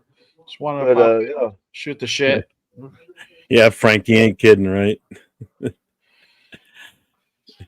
Yeah, he don't dare come. Actually, I don't think he can get into mine. I got a permanent ban. To on be him honest now. with you, I hate the vertical mode when shows are in vertical mode because there's things I can't do on my because I watch it on a phone. So I mean, but I've heard several podcasters say if you go to the vertical mode, you'll get more views. So Well, it feeds to a different audience, is what it does. It hits the algorithm different. And I learned that from Afakasi back at the beginning of this year. He mentioned it to me. You want me to share something with you, Jeff? Yeah, go ahead. So I was on. I don't know if you got that email from StreamYard about a webinar they had like today. No, they had a webinar today, but they unleashed, or they're releasing a brand new feature on Monday, which will coincide with YouTube's new whole like the way it projects the streams now. So you could run it. You know how Turf runs it in both horizontal. Yeah, vertical and horizontal. Yeah, now we're gonna be able to go ahead and do that. No shit, that's big. Starting on Monday. That's big because now that gives you two. That gives you the two options like that. So Yeah, in Mike's case, in Mike's case, if he wants to watch it in the full horizontal, which is better for him and his viewing, comfortability, then that works for him. Because if it's going out there for me in two options, he can watch it in either the vertical or watch it in the full horizontal. I didn't see that. Well, the thing is, with me on my phone, if it's in horizontal mode, I can still watch a show, and if I get say I get a message from somebody, a text or Instagram, I can move the show down and still keep it going, and then go check. But in vertical mode, I can't do that. I have to leave the channel and come Really? back. Yeah. Oh, if you're on a show. No. Even if I'm just in the chat. See, it's funny because when I went out earlier for a smoke, I was watching it I had it on my phone and with my earbud in, and I was just listening. I just minimized it, and I was playing a game on my phone while I was standing out there smoking. Well, And yeah, because it was it was more in horizontal mode, not because I noticed I can actually use the link that you sent on the chat. Well, my sound wasn't good. Yeah, but, that's not you. That's not on you or anybody else that's watching it. It's just the way that you can't put a link in the vertical mode chat and it be clickable when you see it on your phone. It just doesn't work that way. Right. But when it's in the horizontal view, it works that way because the chat's on the side. It's a separate window basically within the system. Whereas when it's on vertical and you're on your phone, the chat is overlay over the screen. So it's it shows different on there.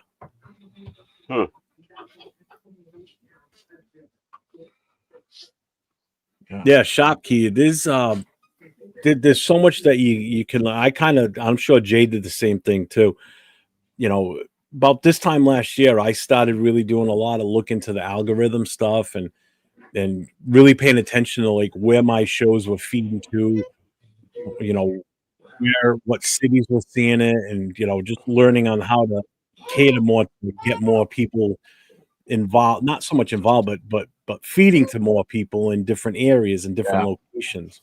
What's more enticing for for viewers. And the biggest thing for me was when Afakasi told me about vertical, and ever since then, my viewerships went way the fuck up, and I hit my numbers fast. The same with Jay too.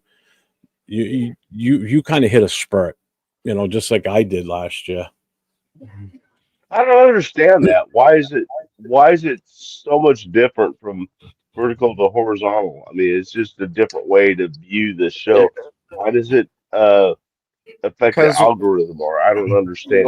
well, what it does is that YouTube has a YouTube Live feature, right? So there's a whole like channel that's just YouTube Live, which is everything. Like it could be about sports, it could be about fucking knitting, it could be whatever, right? You just scroll through What's up, it and Darren? you see like different channels, people just live on that horizontal mode. So you'll get like more people passing through, and they're just they could stop by and check out your channel, or they can keep scrolling, whatever. Okay. See, the thing is, the most popular device to watch YouTube on is your phone. And the best way to view it on your phone is in that vertical mode. And it's what they call a short view or a short feed. Sorry, shorts feed. So when it feeds to YouTube in this vertical mode, it hits that short feed section first. So which means if you had take 100%, right, out of that 100%, your viewership may be 90% watching it on a cell phone, and be like 2% watching it on TV, and like 3% or 5% watching it on their laptop or on a computer, and it breaks it down by device. So it'll be phone, tablet, TV, computer. It'll break down every single possible device that your show is being watched on. And if you see that majority of shows being watched on a phone, then you want to do the vertical because it feeds to that short and it hits the algorithm differently.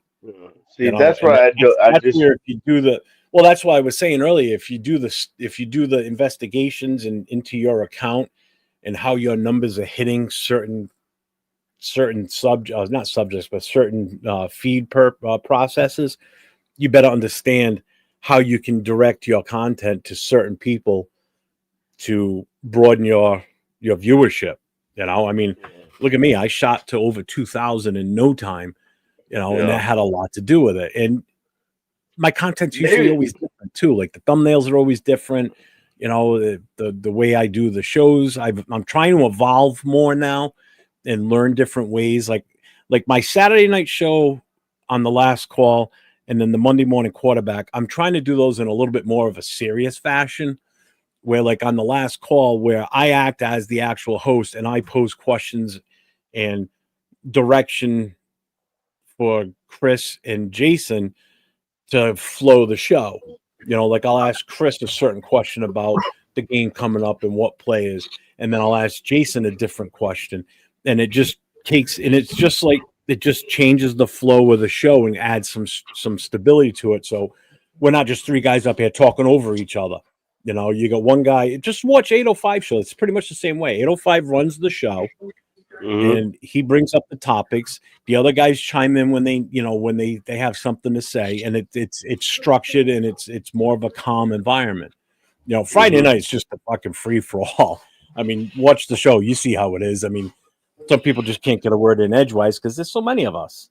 Yeah, it's different. For Fridays normally it's just come in and just talk some shit and kind of ban and whatever. Yeah. That's always kind of been the whole thing since Kerford's really kind of doing that. So even our Wednesday night show, Jay, we've gotten better as time goes on, where whether it's you, me, or Leo or Nate, whoever's the show producer for that day, they ultimately set the tone and run that show.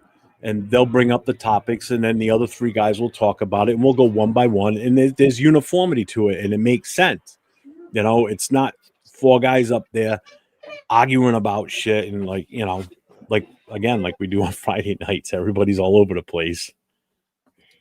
Yeah, I don't know. It's pretty organized though tonight. I thought. I mean, what I hate is when like somebody's talking and somebody else starts talking, and that person that interrupted just keeps talking and keeps talking.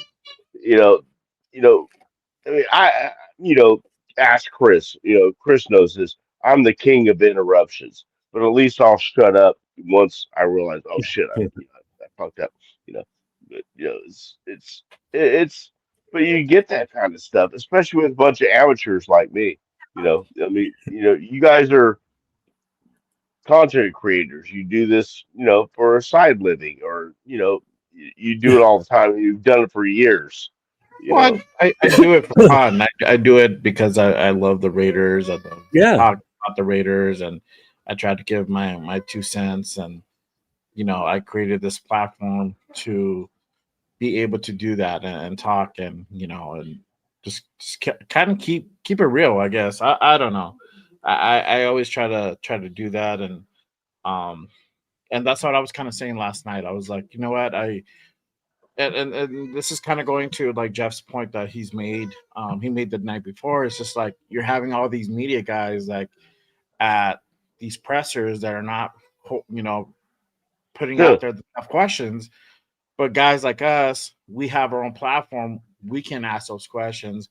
We can go ahead and voice our opinion and let our frustrations, like why aren't these questions answered? Like, for example, Brock Bowers having like 3 targets last night was fucking insane. That's disgusting. Like, it's terrible. Like, what the fuck was what was that all about? I wanted to hear the reasoning behind that. I still haven't heard. I didn't hear a reasoning about it as of yet. I heard a bullshit thing from Pete Carroll saying that, oh yeah, they were just like cutting them out. Bullshit. Brock Bowers. I mean, it's not like Gino doesn't throw double covers. I mean, yeah. No, I mean, I don't know. I didn't see that. I didn't see Brock. Being I saw Brock open many times, and I think it was the second time Gino got sacked.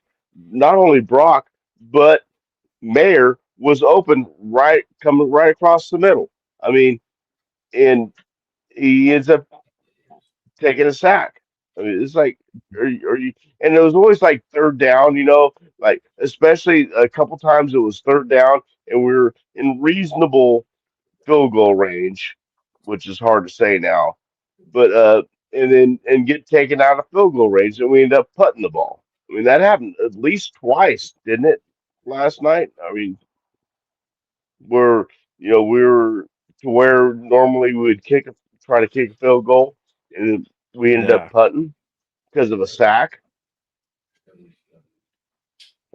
Yeah, I mean, it's shit like that. It's that kind of boggles my mind, and I was pretty vocal about it last night. I was just like, I know I'm not a big channel. I don't have like thousands upon thousands of subscribers, but hopefully it gets out of the algorithm, and somebody picks it up and who has credentials and starts like giving that motivation to ask those tough questions. Be like, look, and they don't have to be rude about it. They can say it, they can say it in their own words, make it make sense, and butter it up or fluff it up or whatever. But some of these questions don't have to be asked. Like, why? What's the reason why we only gave Brock Bowers 3 targets as opposed to Sunday where you had him, have their 12 receptions, 13 receptions?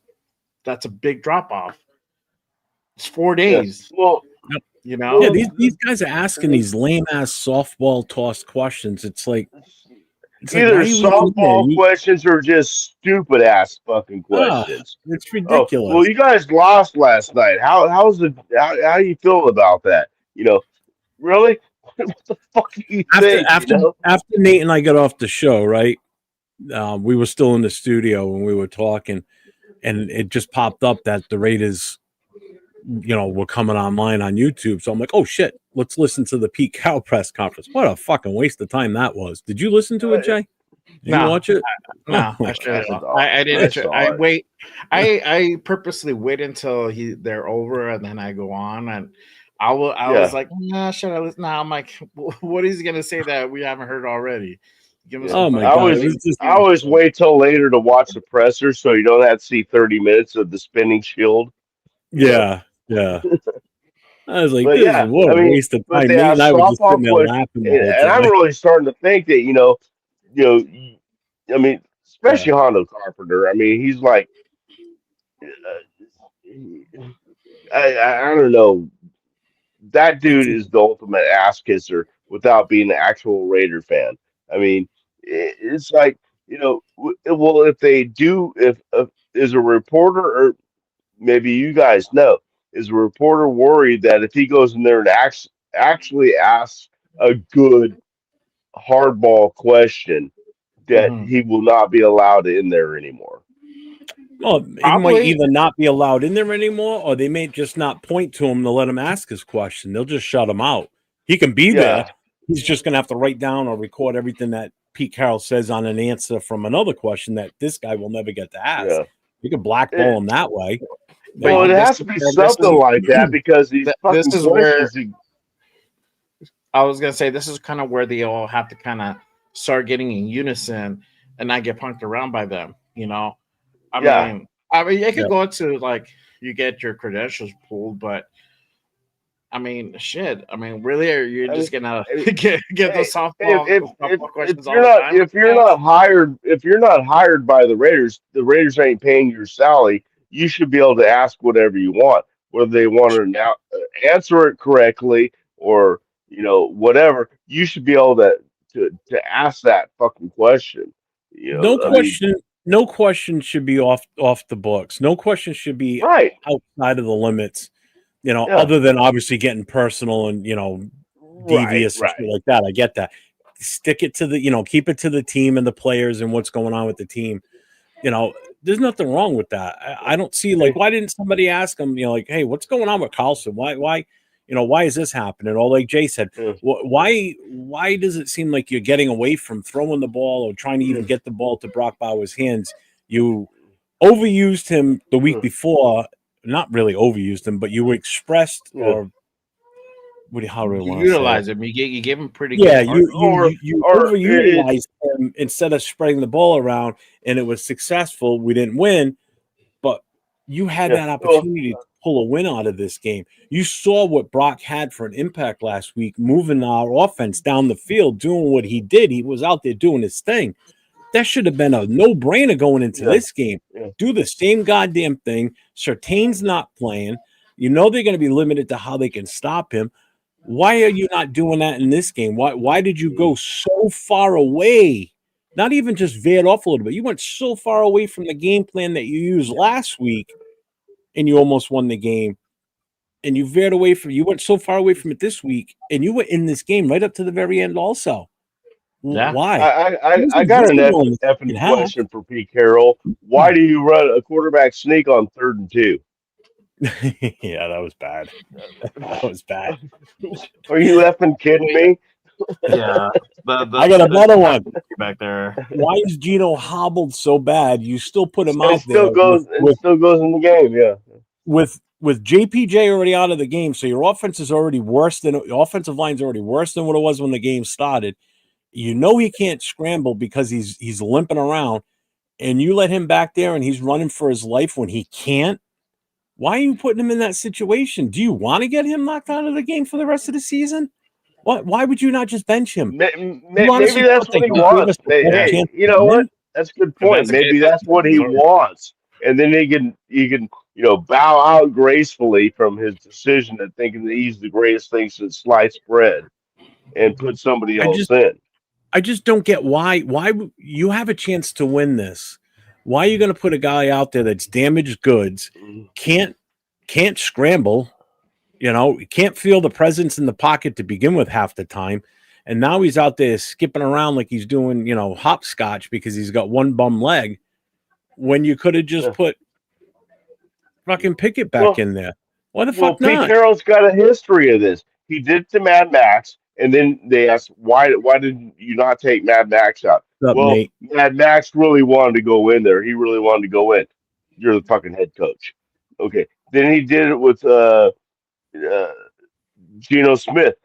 Same fucking thing. Well, he really wanted to go in there. Same And this is thing the thing. with This is. Go ahead. Sorry. I'm no. gonna let you I had one more player, but I can't remember the name right now. That he said. Well, he just really wanted to go back in there. Well, you're the effing head coach. Uh, yeah, he wants to go back in there. He's a goddamn, he's an athlete. He's a professional athlete. He's an alpha. Of course, he wants to go. It's your job to say, no. Yeah. Brock Yeah. Bowers. I'm sorry, that was the other one, Brock Bowers. Well, he really wanted to go back in there. Well, right. And it's not like these games are like games are gonna go ahead and win us the division or like help us to get closer to like a playoff berth or anything like that. It's just like I mean, we're 2-6, 2-7. Come on now, like stop. You we're need to protect toast. your players. You need to go ahead and keep in mind the future of this team, and you can potentially really hurt one of these guys, Max Crosby, Gino, whatever. Mm. Yeah. Well, I just don't get why P keeps saying that. Instead of obviously taking out players that need to be taken out. And he says continually for those three players that uh, you know, well, they really wanted to go back in. Well, sure, they're all going to say that.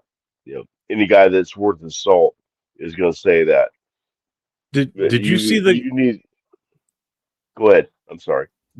Did you see the player from Buffalo the other day that snapped his Achilles in the middle of the game against, I think it was the Cowboys? I forget. Oh, maybe it wasn't the Cowboys. I don't remember. But anyway, he come hobbling off the field on one leg. He tore his Achilles. He even said it. He said it to the trainers when they were talking to him. He was sitting on the bench, and they said, "We need to get the cot for you. We need to get you in." He goes, "Is it going to make a difference if I go in now or after the game?" They said, "No, not really." He goes, "Well, I'm staying right here." He goes, "I'm going to move down to that end over there. I want to go to the defensive bench." He's one of the defensive. I forget the guy's name, but he hobbled all the way down, hopped on one foot down to the defensive player's bench and sat there for the rest of the game, cheering on his team with a snapped Achilles. He stayed out there that whole time. And everybody kept telling him, "Oh, you need to get in." Like coaches kept coming in or trainers saying, "Well, we need to get you inside." He goes, "It's not going to make a difference. I'm staying here. I'm watching my players. I'm sitting with the defense." And guys were coming off the Right. field. He's hyping them up. He's clapping for them. I'm like, that's a fucking team. Would you see anybody on the Raiders doing that? No, on the cot, they're gone. That's a leader. That's a leader. That's a guy that has heart and determination and loves his team and loves his teammates. I don't see that on this team. I don't. I'm sorry. I just don't see it. That gave me, and I never knew who the guy was. I forget his name, but I respect that guy. I'm like, that's a hell of a fucking player right there. Because snapping an Achilles ain't no fucking walk in the park. That fucking I hurts. can't. I can't imagine. You can't even imagine how much pain that must be. And he's over there just fucking sitting there clapping and cheering and high fiving the guys. I can see Max doing that. That's about it. Maybe. Well, somebody didn't agree with me. They thought it was funny. Oh, my daughter, she's playing with the dog. She tickled over here. But I don't know. I think I'm ready to call it. It's been 3 hours and 20 minutes. Thanks for coming on, Jay. Hey, Mike, man. thanks for being here. Chop it up, man. Yep. Yeah. Thanks for having me. Yeah. You're I always think it's welcome my on a first Friday. time on a show with Jay. I'm Is pretty it? sure. I think so. I think probably. Unless we did another Friday night show We probably like did a this. Friday night. Yeah, Right. Yeah, I'm almost positive you've been on before with Jay on a Friday night with us. Yeah. Almost positive. Yeah. But Jay's Hollywood. No, I just go ahead and make sure I spend my time wisely sometimes. Right now, I'm as I'm doing this live, I'm also like getting ready for tomorrow. Just like having a multitask. That's why you see me like turn away a lot. And I got the kids in the background, so there you go. I'm probably gonna log off here, go reboot, and go play some PUBG, shoot some fools in the face for a little bit tonight. I wish I was Hollywood though. But I may go on tomorrow night by myself. I might do a solo. I don't know. We'll see. Kicking it around, maybe. I am going to be on Sunday night though during the Steelers Chargers. Trippy Soul's going to be coming on and doing a live watch party with me. We'll be both cheering for the Steelers because we all know we hate the Chargers. So, because he asked me last night when we were talking, he's like, oh, he goes, you need to do one for a Steelers game. I said, well, they're playing Sunday night. Let's do it Sunday night. He goes, all right. So he sent me his phone number and everything. So I already contacted him. So I'll have him on live with me Sunday night, doing a watch party for his Steelers. As much as it pains me, but I'll cheer for them. I want them to win. Only helps us because this is the Chargers. We all know we hate them. So. Oh yeah. Jay, did you ever see that? Did I play that for you? Play what? That video, the Instagram video? No, I don't know. Oh, we gotta. Who the fuck sent me that now? No, it wasn't him. Was it Robert Pena? I think it was. Robert Pena seems like a likely suspect. Nope, wasn't him. Fuck, man, who sent this to me? Because it was fucking great. I thought I saved it. Damn it. Hang on. I'm going to find it. I'm definitely going to find this. Just give me a second. Nope, I know who sent it to me. It's this guy right here. Here we go. Yeah. Thanks for reminding me that, not Bueno. I love this one. All right, just share the screen. This one. Put that. Be hopeful. Be happy. Oh, There's shit, still tomorrow. Don't give up. Never give up. No, no, no. Never give up. No, no, no. Let me help you. Let me love you. Never give up. No, no, no, no, no, no. My friend Never Mike give up. Kinley sent me Still this after the tomorrow. Raiders Don't give Chiefs up. game. Not yet. Be hopeful. Be happy. There's still tomorrow. Don't give up. Never give up. No, no, no. I remember that one now. Yeah, that's a classic. He sent me that. I was in tears watching it. I'm like, oh, I'm so saving this for the next show. And I played that last Friday night. Yeah, it was last Friday night I played it. Who sent that to you? One of my buddies, Mike Tinley, used to be on the fire department with me. He pops in the chat every now and then. He sent me that. I was just, I'm like, I'm definitely saving this one. I had everybody like humming that song after that. It's fucking catchy. It's fucking sticks in your goddamn head, man. That dude's like over there. I hear it. It's hard on this there shit. for a fucking week. That dude's fucking trying to be on fucking America's Got Talent, bro. Piano Man's anthem. Probably what Piano Man looks like. Justin Bieber. That's my vision of what I think Piano Man looks like. That kid there. What's up, Scott Matthews? You're just in time. We're getting off, brother. We've been on for 3.5 hours. Well, the thing, though, that guy could actually enunciate. So, I mean, he blows Piano Man out. Oh, yeah. Little gibberish. Jay, let them know what you got going on. Tomorrow, Good Morning Raiders, 10 a.m. Pacific on the West Coast. Make sure you guys go ahead and pull up for that one. I have We Raider, Hobo was talking about him earlier. We Raider, aka Kukui, will be on tomorrow.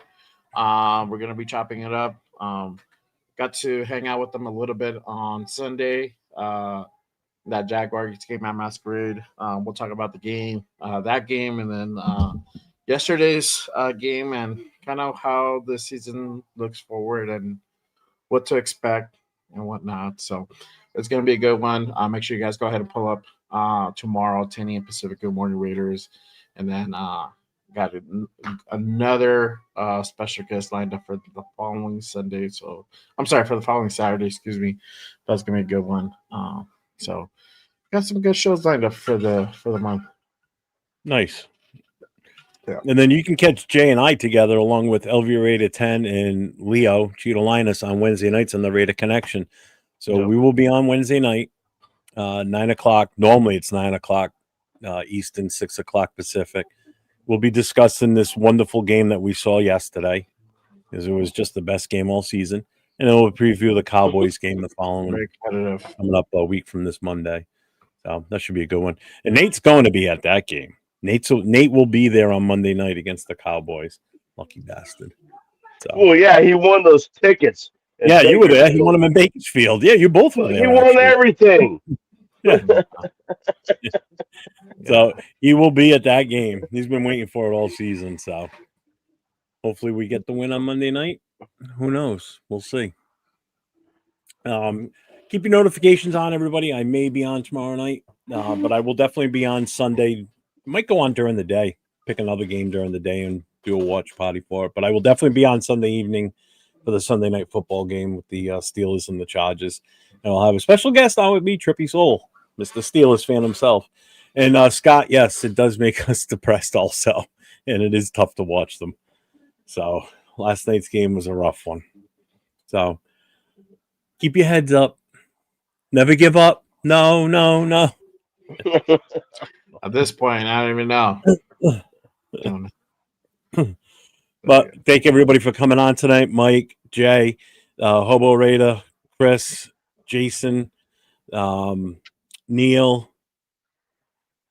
Am I missing someone, Mike? Adam? Isn't there an Adam on there too? No. No, don't ask me. Yeah. We were just those. We had 6 of us on at one point. So it's Josh. Yeah, we're the Brady bunch for a while. Yeah, that's everybody. And thank you everybody in the chat for being here. Thank you to my moderators. And just thank everybody for being here. We appreciate you guys following us and supporting us. Make sure you guys tomorrow, if you got the time and you're gonna be around, make sure you watch Jay's show tomorrow morning, tomorrow afternoon if you're on the East Coast. Mm-hmm. And till next time, my friends, stay safe. Go Raiders.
As Charles Woodson would say, rain Raiders.